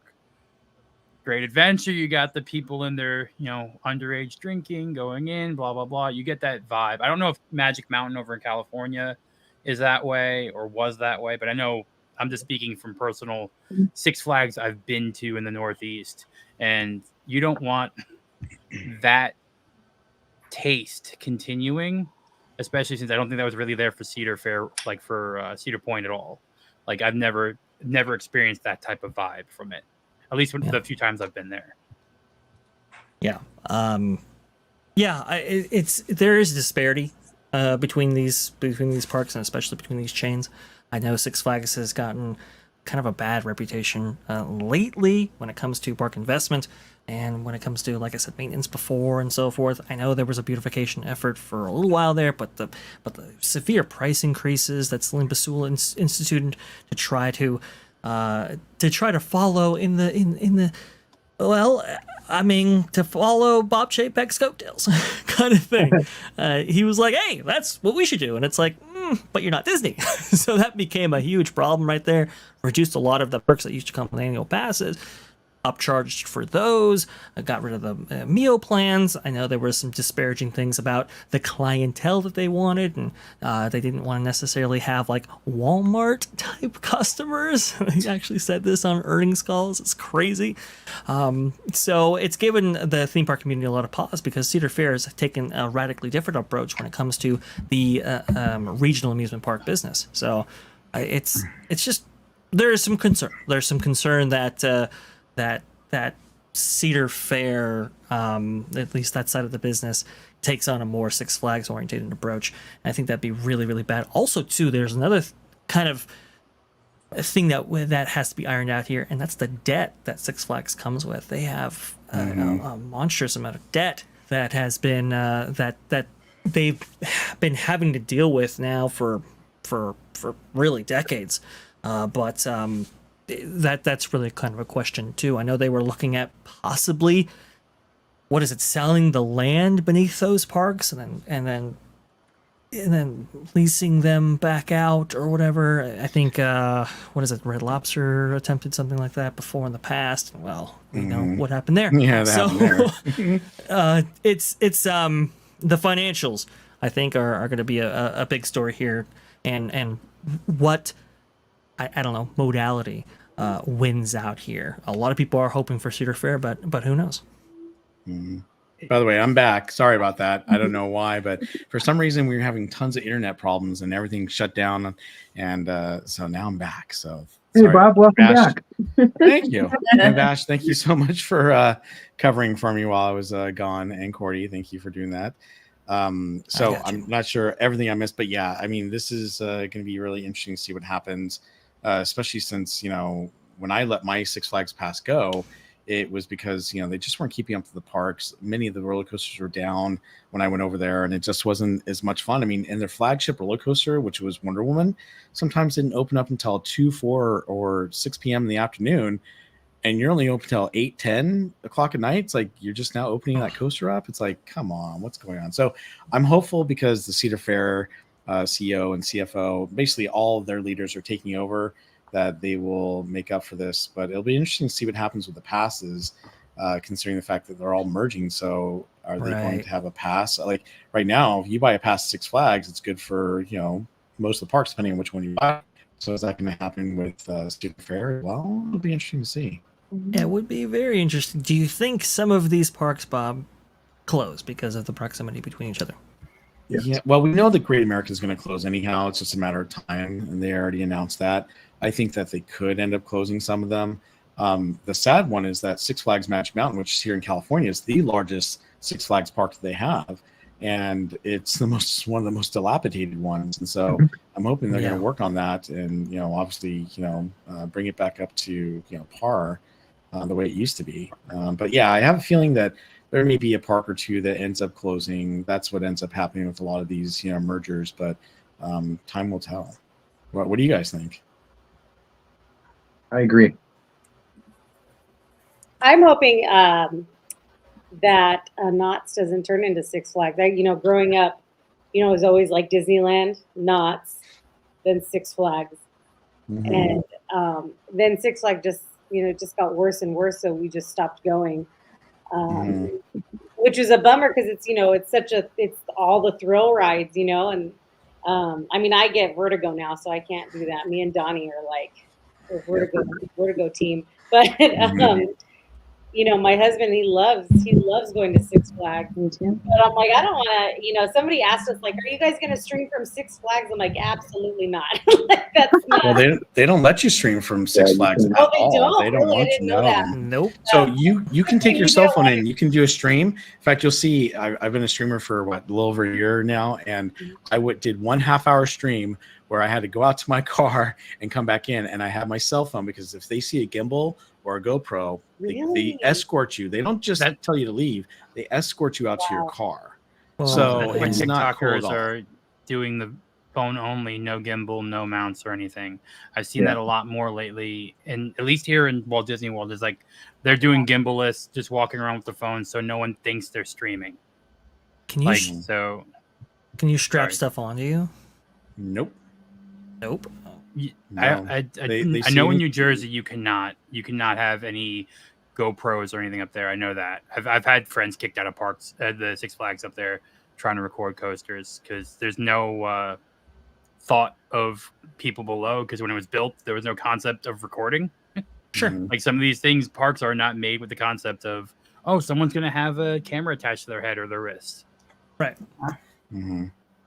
Yeah, and I'm hoping, because for those of you who don't know it, Knott's used to let you stream on the rides with GoPros and things like that. But one time on the log ride, one of the cast member or employees asked, the guest, to take off their GoPro. They refused to do it, got in an argument. And after that, they never let anyone film on any of the rides. Now, their rides are a lot more extreme, so I kind of get it. But at the same time, you've got SeaWorld, which has some pretty extreme rides, and they allow you to wear GoPros and things like that on the ride. So it's a little disappointing. My only concern is, because we're all park streamers, is that when we go to, Knott's Berry Farm now, are they going to be like Six Flags and say, now no gimbals or GoPros are allowed inside the park whatsoever? That would not be cool. So I'm hoping that's one of the things that doesn't happen, but we'll have to wait and see. Does anyone know if there's any actual Cedar Point streamers? Like, I don't know that well right now if there's actually people that do that park. So that's my question. Yeah. It's like, in terms of Cedar Fair properties, in terms of their policies, and you know what I mean? That's a curiosity, because you can gauge if there are people that actually stream Cedar Point, but that'd be hard. It's all coasters. It's right. I would think that they wouldn't. Like, you'd have to be. I mean, when I stream even at Knott's, right? I'm so used to Disneyland where they just let us do whatever we want, kind of, right? And like, in a sense, and you get to Knott's, and I'm thinking, like, I don't know what to do with myself, and you have to be all creative. And it's like Universal here. Yeah, you're just like outside, and then there's the roller coaster, and like, we're streaming. I'm streaming, my husband with my kids on a ride, like, and people are okay with it, but I don't know. It's a bummer, I just feel like to change with the times, right? Like, I understand the big roller coasters, but like we went, the what is that? The ride with the bears now used to be the dinosaur ride. Fairy Tales. Oh, the Fairy Tales. Fairy Tales. Like, Return to the Fair. He went to go ask, like, can I stream on here? He's like, no, you can't do anything like that. And it's like, we're literally just doing this. Like, nothing's going to happen. So it's odd, like, we're free advertisement for these parks. So I think around like people, I think, because if you either have to make the rule for everybody, like it's yes or no, because why let us do it, right? What gives us kind of that, because we're holding a gimbal, right? Versus somebody else, like, well, why can't I, stream it? And they might just be doing it that one day just for fun. So I think that's kind of that weird spot that we're in. Have you guys noticed the Ray-Ban Metas popping up and people wearing them to stream stuff? No, I have not seen that a lot. I want to do it. Yeah, Cordy. I was like, I'm gonna put these bad boys on, and I've been noticing. I have been noticing them, at least in Disney World, especially since I guess someone had prescription glasses and they tried to get them on Tron to stream Tron through the glasses while riding. Yeah. So I'm just like, I don't think that people at least the cast members are aware of what tech is there and what stuff people are doing. I personally say don't go for those things because at least remember to turn them off before you head to the bathroom or something. Like that could be a bad that's thing. a huge problem. Yeah. Yep, exactly. Let's see. We're at 10:05, and I know we're going to be wrapping this up soon, but let's talk about something else. And I apologize because I had all these tabs open, and Vash will attest to this. But when you have all these tabs open, and all of a sudden they're gone because your computer, you had to shut down. It's the worst thing ever. Yeah, it is. See, so let's talk about something else, and that's the lightning lane changes. I'm going to bring this up real quick. Please. Sorry, 1 second here. I'll have it up. You guys don't have to deal with this. I do. What's that? You guys don't have to deal with this. You're in California. That's not really changing there. It is. Well, I mean, they're changed. It's going into effect July 24th here in California as well. It is going the same way? Okay, because I talked to Casual earlier. He said it wasn't really going to change that much. Yeah, when they first announced it, it didn't look like that they were going to do that. Here, I've got it up, so let me share it real quick. Vash, I'm going to take yours away real quick and please present this one. And thank you so much, Vash, for bringing that up. I so appreciate it. So this is the new Lightning Lane, and this is the Walt Disney World website. I'm going to show this because it shows some of the stuff. But basically, it's going to be now called Lightning Lane Multipass or Lightning Lane Single Pass. Multipass. It's no longer the Multipass. It's kind of funny they named it the Multipass, right? So they're getting rid of the whole Genie Plus name and going with Lightning Lanes. And so what's new? So purchase the Lightning Lane passes. You can do it days in advance of your park visit, and you can choose your attractions and arrival windows before purchasing a pass, so you know what to expect, and you make plans for multiple days all on the same day, and this makes it easier to plan your visit. So the Lightning Lane Multipass obviously is the multiple experiences, and then obviously if you go for the single pass, that's like the purchase ones that you can do right now. So I mean, let's reach out and talk to you first there, Rogue Attraction. What do you think about this, since it's coming out to Walt Disney World and affecting you right away? Well, I actually have a stay with my brother coming down in August, so I'm actually have to deal with the at least the hotel side of it soon, and I guess I'll be trying July 24th. I guess. So wait a minute, July 24th. That means, is it 3 days before July 24th that it actually starts, or is it that's not really answered there? It's not clear. So I'm going to be curious. Actually, be curious let me see. It says new Lightning Lane Multipass and Lightning Lane Single Lane can be purchased and used starting on July 24th, 2024. So that means is it technically before 7 July days for a 24th? Genie hotel. Plus service. What's that? So that means it's actually not like July 24th No. would just be Genie Plus then, or is Yeah. it 7 days early? The hotel guests will be able to book. See, this is a problem for them. They're not being good with the language, but this is Fast Pass Plus, but like a little bit better, because Fast Pass Plus is annoying because if you picked a later date, like a later time, so say you wanted to do Big Thunder at 8 o'clock or 9 o'clock for fireworks, well then you were out of luck to get extra lightning lanes, because your last one is at the end of the day. You were done with Fast Pass Plus then. At least with this, you're gonna always have the ability to book an extra one, even if you pick, say, to do Tiana's at 9 o'clock or something like that. You can still have multiple ones and keep going throughout the day. I do think this is a better thing than Fast Pass Plus. If this was a free version, like if they said, okay, this is free now, and you did a combo of Genie Plus and Fast Pass Plus into one thing, this sounds great. But I don't know the price. Well, Yeah, they don't have the price up either.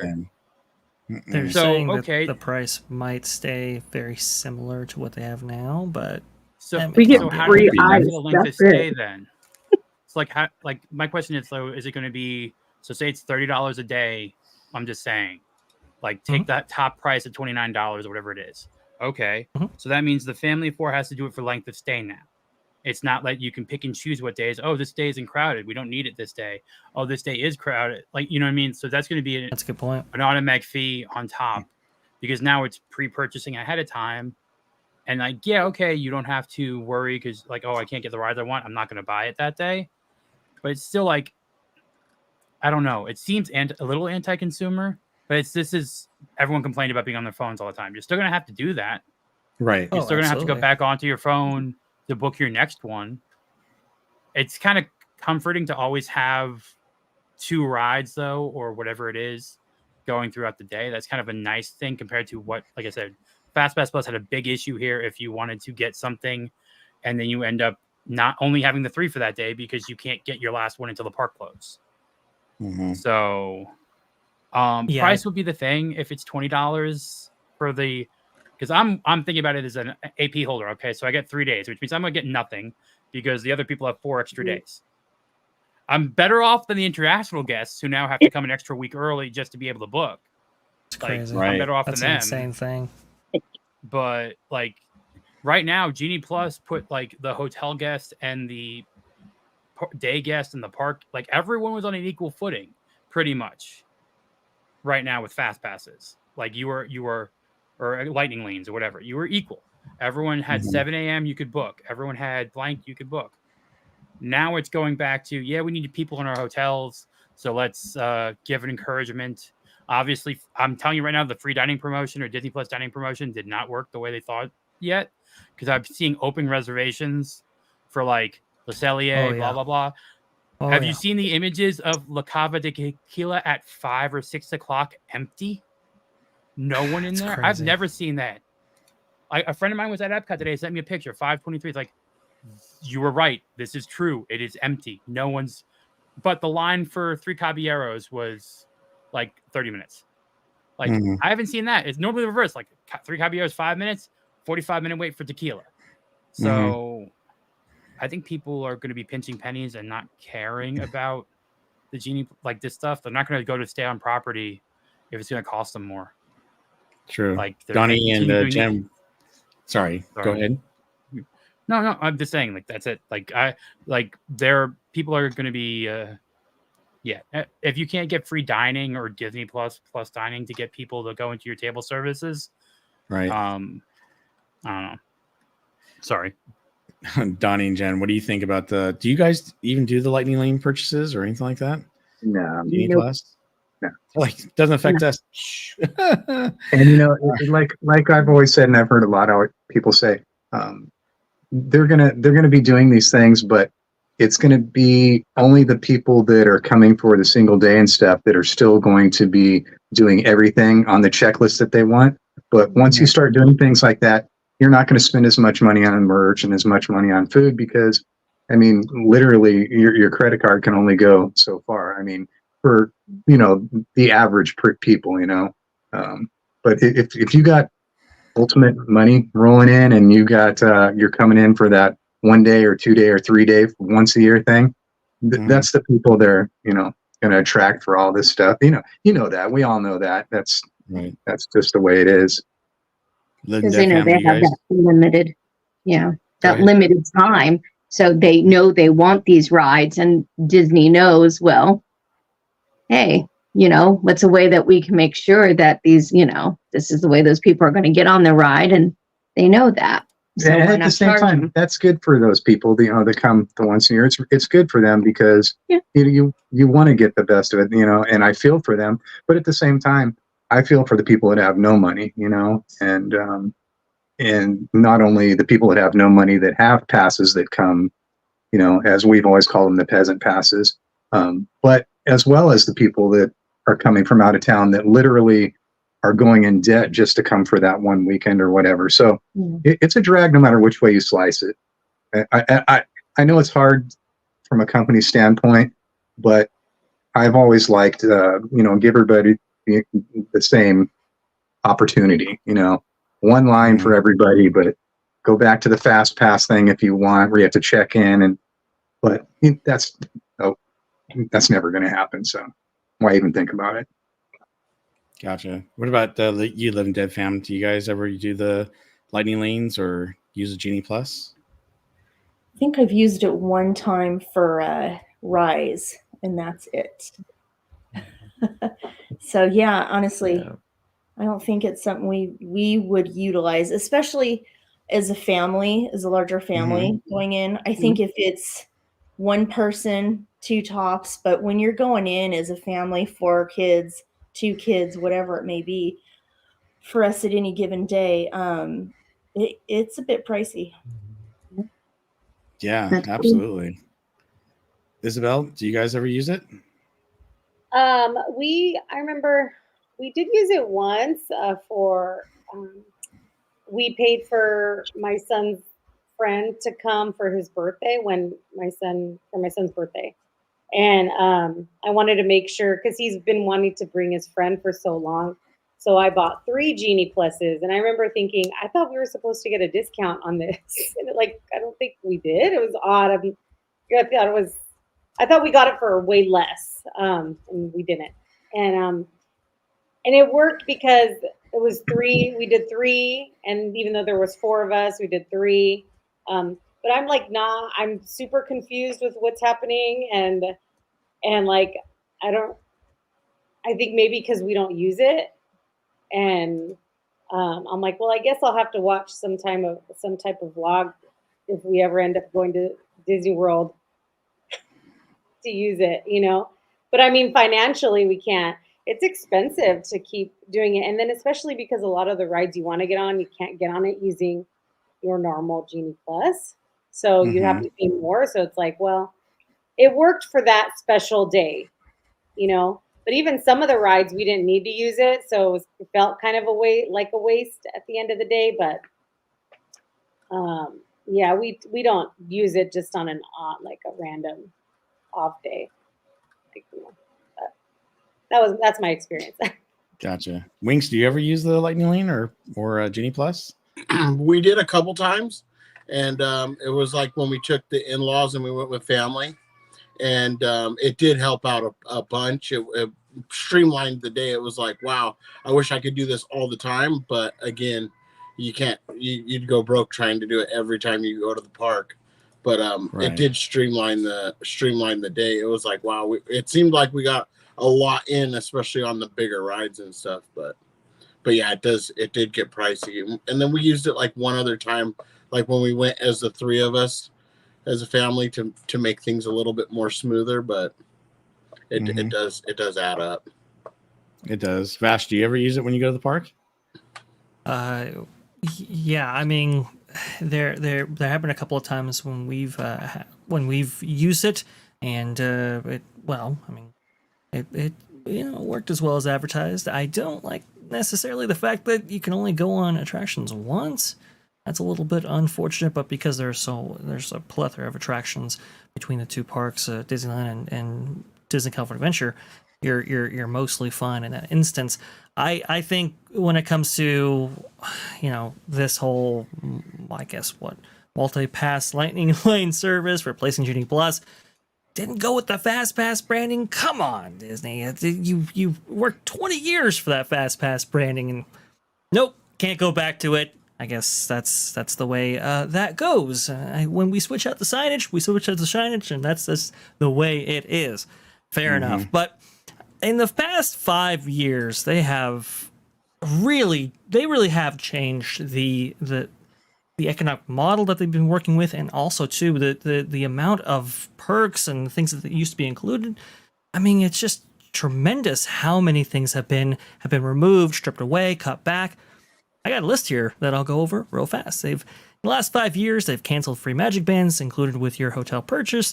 They've canceled Magical Express. That used to be a thing when you actually stayed on property at Walt Disney World. They started charging for Fast Pass, now Genie Plus, now Multi-Pass Lightning Lane. They've jacked up hotel prices, cut portion sizes, raised food prices, upped ticket and AP prices significantly, cut park hours, charged crazy rates for after-hours events, reduced staffing, cut shows and experiences, reduced maintenance budgets, and reduced promised construction projects. That's all within the last 5 months. And now we have reinstated Fast Pass Plus under this new Multi-Pass Lightning Lane branding, but it's essentially that with a shorter window, and obviously international guests are left out in the cold. It's just it's becoming a lot, and I think a lot of people are value oriented nowadays because, well, I mean, the inflation has really eaten up a lot of people's disposable income, and so it's not that they they've stopped enjoying entertainment, but they're much smarter about it than they ever have been. At least consumers are. And so I think when you add in services like this, people might opt for it, but they might substitute, maybe a few days in their vacation in order to pay for this. So it's like, okay, I'm going to maximize the days that I do have with a service like this rather than going longer. So I think that's what's going on. Internally, Disney's understands that there is something called phone fatigue. This is in internal meetings and documents that suggest that they might be approaching the limit here in terms of having people go to or I should say use these virtual systems. So that's something also too that needs to be probably addressed here within the next couple of years. Yep. Cordy, you go to the parks all the time. So do you ever use the lightning lanes for the multi-pass or the individual? You're on mute. You're on mute. Dang it. There we go. I was moving my desk up and down, so I didn't want to disrupt anything. I said, well, I did win the big race, so apparently my strategies, No, but I mean, it has been used, and especially when Mickey and Minnie's opened up, opened up, I think I went 3 times. Wow. I got it 3 times, but it was because I was going with people. You know how you're it was just one of those things that you're let's do it, But remember how that would fluctuate. So it was I went on it the first day it was 25, and then another day it was 15. So yeah, I think there's value in it, right? I see some families. It seems very stressful though, but they're trying to map everything out so that they can maximize their. I was going to call it Fast Pass. Their whatever it's called now, but it's a lot. It's a lot of money, and it's a lot of yeah. I don't know. 40 doesn't need any of that stuff when she can ride 28 rides in 10 hours. We're fun. And for those of you not knowing what we're talking about, Donnieland put a little game together called The Big Race, where a bunch of streamers went to the park to see, oh, look at that, Cordy's got her trophy. See how many rides you get and do it the fastest. Cordy was the winner of that trophy, so congratulations to Cordy for winning.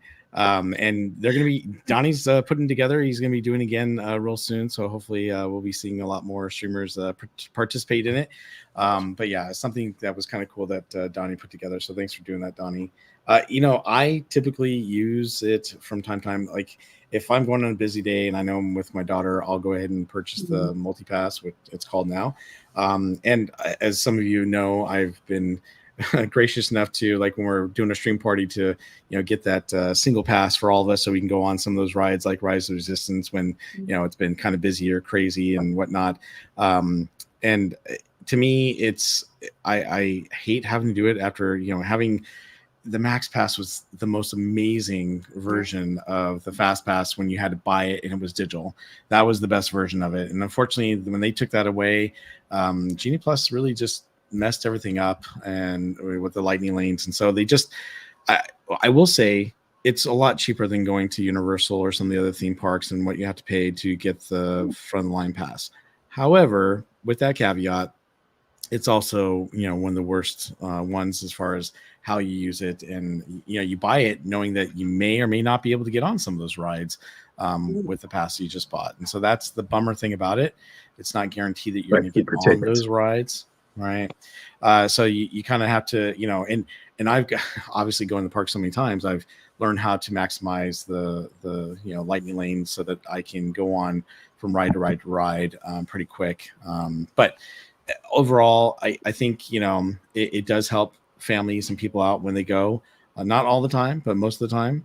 Those really, really busy days, it seems like it's not as worth it as much, especially if you don't get there early enough to start using them. But I have a feeling that we're not done seeing any changes with this. I kind of disagree a little bit about being there early enough because I normally get to the park at 5 and I'll have 6 rides booked because I'm booking them during the day.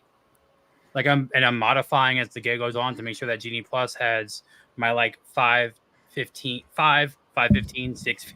I'm making sure I have at least 5 by the time I get there for the 4 hours I'm going to be in the park.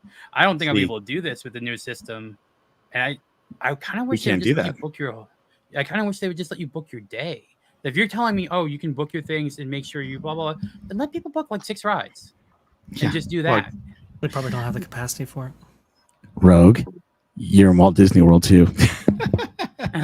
Well, you guys could do it there at Disneyland. You have enough attractions. Well, Disneyland has we enough do. attractions for people to. The I mean, problem, there's only 6 attractions in some parks here. True. Crazy. True.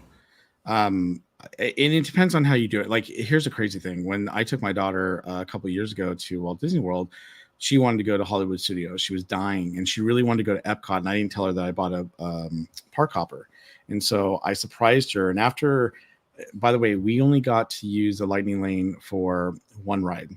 I got up early in the morning at 7 a.m. to book a ride, and at 7:01, I got Rock and Roller Coaster at like 12:30 p.m.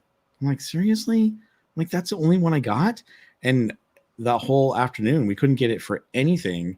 So after spending some time at Toy Story Land, we headed over to Epcot, and kid you not, we got on a ton of rides over at Epcot with a Lightning Lane. So it depends on how you use it, and it depends on the parks too. But over here at Disneyland, to me, it's some days are really worth it, and some days it's just not worth it. And getting here early enough, because Walt Disney World Rogue is just not as busy as Disneyland or DCA, unfortunately, right now. It seems like. Yeah, So. the wait times are a joke. 60 minutes for one thing. It was literally a 7-minute walk on. Like, the parks are Disney World is definitely empty right now. I think Disneyland has that local culture to back it up, where we don't. We're preying on those international guests or Disney's preying on those international guests, because I go into Epcot and I hear maybe 2 people speak English and the rest of them are speaking something else. Yeah, the per cap spend from international guests is huge, and this is going to piss them off now, because now they're not going to be able to. I talked to a family from Glasgow the other day at Hollywood Studios, and they're like, they didn't even know what was going on. They're like, well, crap. Like, they're just like, well, okay, we just figured out Genie Plus, and now you're telling us we have to be here before we can even book anything, so we have to add more days onto our trip. Terrible. To even try to. And they're like, well, crazy. We're going to go to Epic Universe then. That's what they said. All right, if I have to come here early, I'm going to spend time in Epic Universe and go there. Might as well. Do we have any theories as to why they're restricting international guests from actually securing the reservations? So I was talking to a friend of mine in ticketing about this, because I have a friend that works there, and the only thing that he could wiggle a little bit about is they're trying to pull away from people being able to use their computers, and they want to geolocate based on the phone GPS. So they don't want because they're really worried about IP spoofing and people trying to use a VPN to do this from out of the country and stuff like that. So that is the other thing. And the other thing is about sales. They don't know how they can do this necessarily, because right now I don't think international guests can even do the length of stay Genie Plus, which you can do right now for domestic guests. Like, my brother did that last year. He got the whole week one time, because you could do every day if you had a length of stay ticket. So yeah, the FastPass Plus model was crucial for predictive modeling on Disney's end to understand, how much they should staff up at certain attractions, what demand was going to be looking like, how people were going to move throughout their parks throughout the day. All that data is absolutely crucial, and you can bet Disney does mine it for sure. Big thing right now is it's data mining from Disney's standpoint. But I cannot figure out the international thing. That just blows my mind. But I'll try to prod him more. He's been there. He's been with the company about 15 years, so he is not new. So I'll try to prod a little bit more. But he said it definitely has to do with some international laws too. Because interesting. Okay. Gentlemen, I'm going to cut you off there real quick, because we have some guests that definitely need to leave here shortly. So we're going to be wrapping up the show. But before we go, and before we let our guests go, why don't you throw any questions you have in the comment section for our guests tonight, or for all of us, and let us know what you want to hear or ask us, and we'll answer those questions real quick, and then we'll wrap this up. We do have one question from Brian Sevilla. He graciously gave $5, and he says, question for everyone, what park will everyone be at for the 4th of July if you're going to the park? So why don't we start off with Rogue? Where are you going? I'm not going to be at Magic Kingdom on that day because I don't normally do the holidays on the park days. But I will be there when the fireworks are going on the 3rd. Gotcha. Because I'll be at Studios. It's going to be less crowded and everything. Like it's just going to be an easy day. I'm upset that they got rid of the 1 a.m. regular thing for everyone. Like like you did that last year. The Epcot fireworks are gone because last year my July 3rd and 4th was Magic Kingdom Epcot. Like I did both of them, long days, got the cool fireworks. Like the Magic Kingdom's 4th of July fireworks are some of the coolest fireworks I've ever seen. Like it's all three. Like every land has fireworks going off. It's so different and I love Epcot was the first time seeing the Epcot ones for July 4th because we never traveled down there before I moved here in that time frame. And that's like just how patriotic it is. I'm like, come on, you can do you can do it, Disney. You don't need to cut off that much money for the fireworks. Like scrapping it. And they were testing. I think I want to say like around June 28th or so. They were testing because I was leaving Hollywood Studios and I'm like, why am I hearing explosions at 11:30 after hours or something? Like there should be no fireworks going on at this point in time at midnight. And they were testing Epcot, and I guess the test failed, and they just pulled it. But yeah, I'm gonna be stupid and be around a lot of people, or no one. Who knows? All right, Live and Dead fam, where are you guys gonna be? You're gonna be at any of the parks for 4th of July? We have fur babies who are deathly afraid of fireworks, so we will be home with our puppies, with our doggies. Understandable. Yeah. Very good.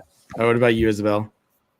We will not be at a park. We will be in another state, and so we told our subscribers that we would surprise them with where we're going to be. But hopefully we get reception. That's our goal. But it's a place we as a family have been before, and they have an amazing fireworks show. So we're hoping the reception works, and we'll be in another state. Okay. Winks, are you going to be in any of the parks? I'll be at Disneyland. It'll be my first time ever being somewhere other than home for the 4th of July. Nice. Very nice. Vash, are you going anywhere? Any theme parks? I'm going on the side of a mountain and seeing what I can see from the entire valley here in Arizona. And usually, people do... they get patriotic around this time of year, and they let out some fireworks, and should be a lot of fun. Not going to be in a park, but I have heard those Magic Kingdom and Epcot fireworks are fantastic. So maybe someday I'll be out there as well. Donnie Land, Jen, are you guys going to the parks that day? You explain. Donnie wanted to, but 4th of July, we do also celebrate part of our anniversary, and because I have 4 other people in my family who all our birthdays are this first week of July.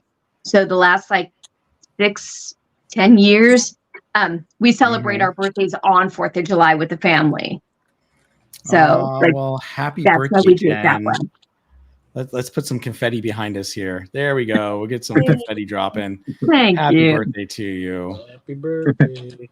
Hey, very cool. Cordy, are you going to be in the parks at all for the 4th of July? I don't know yet. What? Shocker. Are you sure? I can't believe that. Wow. All right. I will not be at the parks. I'm going to be down the street from Disneyland, go figure, at a friend's house. Usually we celebrate at our house every year, but some of my neighbors are out of town or out of the country. So, and for those who are Canadian, happy Canada Day to all of you, because that is today. It's like your 4th of July there in Canada. Anyhow, so I'm not going to be able to hang out with anyone there. So my wife's friends invited us. We're going to go over to their house and celebrate the 4th of July, but no parks. I got to be honest with you. I don't like going to the parks anymore on the holidays, except for maybe Knott's Berry Farm for New Year's, because it is crazy busy in the parks, and it's just not as much fun as what it used to be. So now we got a couple other questions, and let's just get wrapped up here. So the other question we got was Dash at Disney.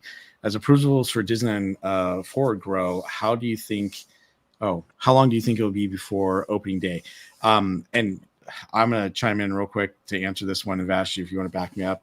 And guys, you can tell me what you think too, but I just think it's going to be a long time. I think the first thing we're going to see is Avatar Land, and I think it's going to be a long time before we see that. I have a feeling we're going to get some dates out of D23, but again, I'm gonna put quotes around there because Disney's not real good at actually telling us when things come out. Look what happened with Tiana's Bayou Adventure. It's been years, and a lot of things have changed since then. But I think it's gonna be a long time before we see anything out of Disneyland Forward. Plus, remember, Disneyland Forward is a plan that's anywhere from the next 20 to 40 years from now. So there's some things that probably won't happen for a very long time. All right. Yes. And then this. Oh, go ahead, Vash. Oh, well, I was just going to quickly say, remember that $1.9 billion deal, that was for the first 10 years. So we might be seeing some stuff at California Adventure. I know the Disneyland Forward website was changed quietly to include Disney California Adventure in a lot of those plans right there. So I think we're going to get maybe Avatar, like you said, Bob, maybe some stuff at D23 to announce certain things happening, but it's a 30-year plan. There's not going to be anything anytime soon, and I'm already hearing from my contacts, my sources, that it's like, nope, they're not ready at all to disclose or work on anything substantial as part of Disneyland Forward. Expansions to existing parks, yes, but to a lot of the stuff that was included in the Imagine the Possibilities section of that website, not anytime soon. All right. And last question. This goes to everyone, and we'll answer it real quick. What's everyone's favorite 4th of July treat? So Donnie and Jen, go. Sure, you had to put us on first. I like hamburgers and hot dogs on 4th of July. I like the barbecue. That's right. Yeah, those are always good staples, man. I like that. Awesome.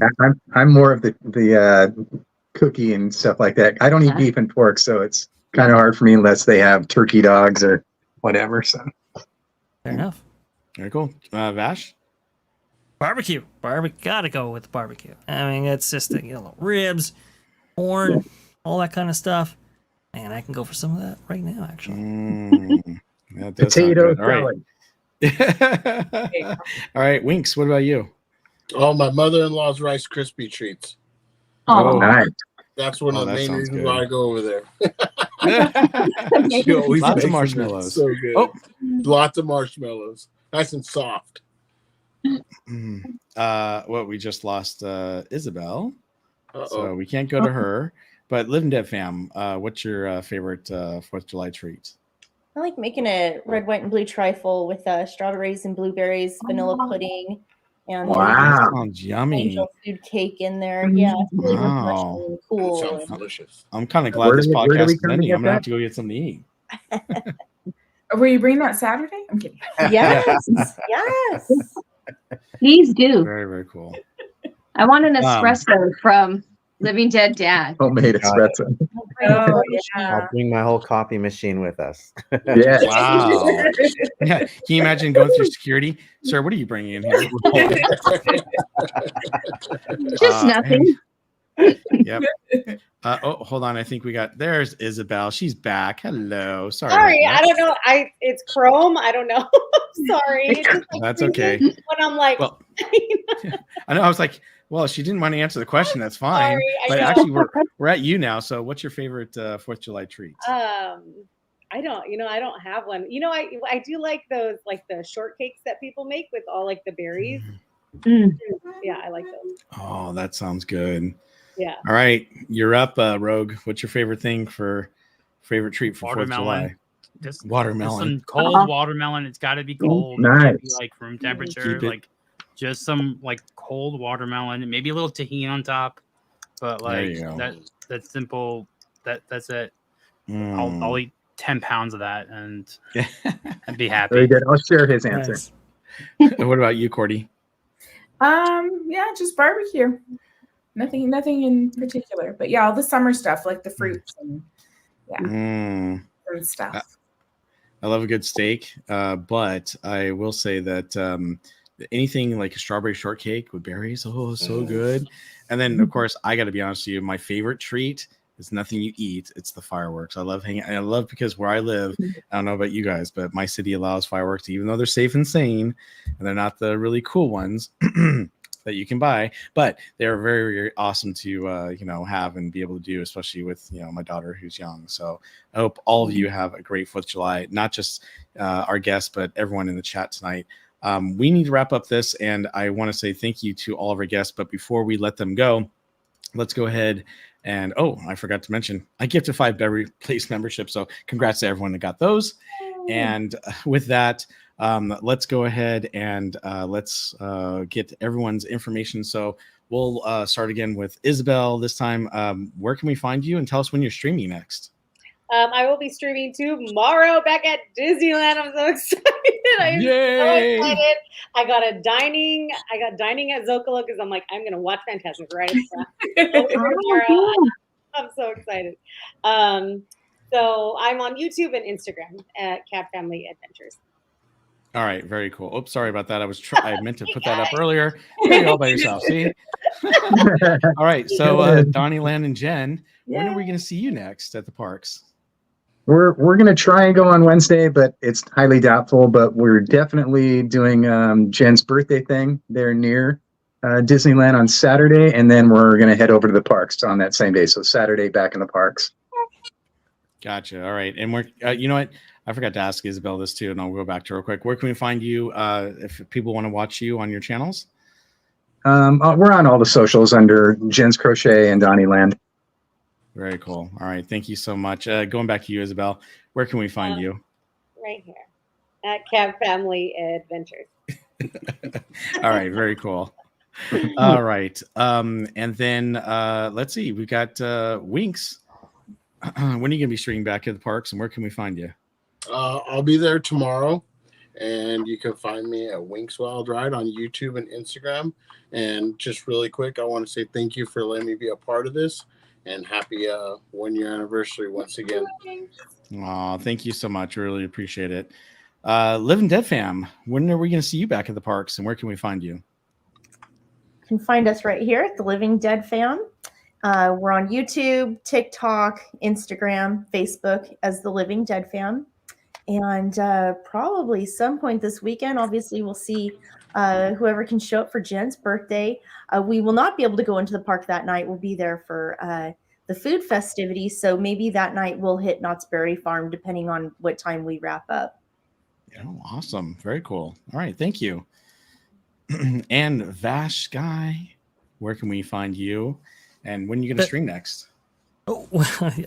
Streaming tomorrow morning, actually, at what is it, 11:30 our time, 2:30, yes. I believe, Eastern. Mm-hmm. So check out that pod place, and that's when I'm going to be streaming next with Barry Place 28. He's going to be in attendance right there. That should be a whole lot of fun. If you guys want to reach me on social media, you can do so right down there at Vash Sky. Just go ahead and type into Twitter, now X. It should pop up, and we should be also streaming on That Park Place at Thursday at noon Eastern. Actually, it's going to be interesting because Jonas is not going to be in attendance. It's going to be me hosting, so that'll be very interesting to say the least. But definitely check us out. T3PO, That Park Place, Theme Park Universe podcasts. That's where you can find me. Awesome. Oh, I love that. That never gets old, right there. That's my doorbell. That's my doorbell. That's your doorbell. Yeah, that's that Windows 95 theme. Rogue Attraction, where can we find you, and when are you going to stream next? So the Rogue Attraction on everything but Twitter, so you can find me on Rumble, Kick, all that stuff. I'm going to be at Magic Kingdom tomorrow, and the next day, and somewhere Studios Thursday, and somewhere else on the weekend. Basically 4 days a week you'll find me in the park. It's not always the same days. It's just sometimes whenever my work schedule works where I can actually get there, I can get in there. But yeah, it's gonna be fun. Besides that, pleasure being on all of you on here with you all. I sorry Theme Park Casual couldn't be here too. I hope everything's good with him, and congratulations on 1 year and many more subs, and good luck with the new channel. I hope everyone finds it well and gets you guys up to that membership level at least soon. Yes, absolutely. Well, thank you so much, Rogue. Cordy, before we get to us and Theme Park Casual real quick, I just wanted to share this with everyone because I thought this was cool and I thought it was a great way to end the night. But we do have, it looks like, let me just refresh the page, see if it changed. We have 61 subscribers, everyone. So thank you so much for subscribing. That was a nice way to start off the night. Now you can do a mobile live stream. Yeah, no kidding.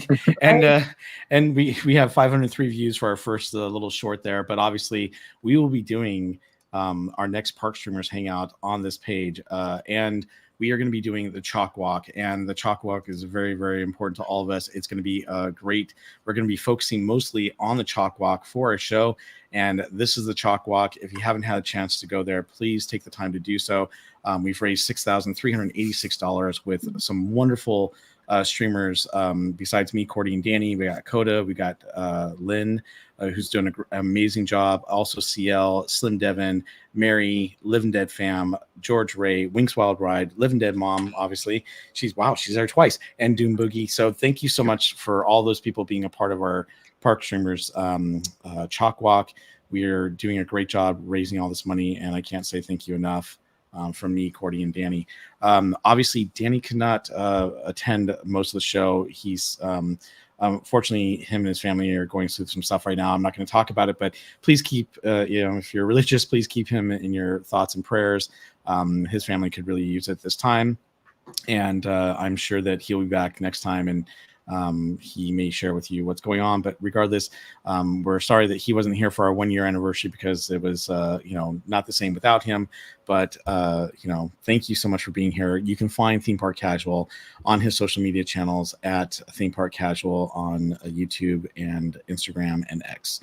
And Cordy in California, when are you going to stream at the park next? And where can we find you? I will be at Knott's tomorrow for Summer Nights Adventure, and Cordy in California on Instagram, YouTube, Twitch, and TikTok. Awesome. Very, very cool.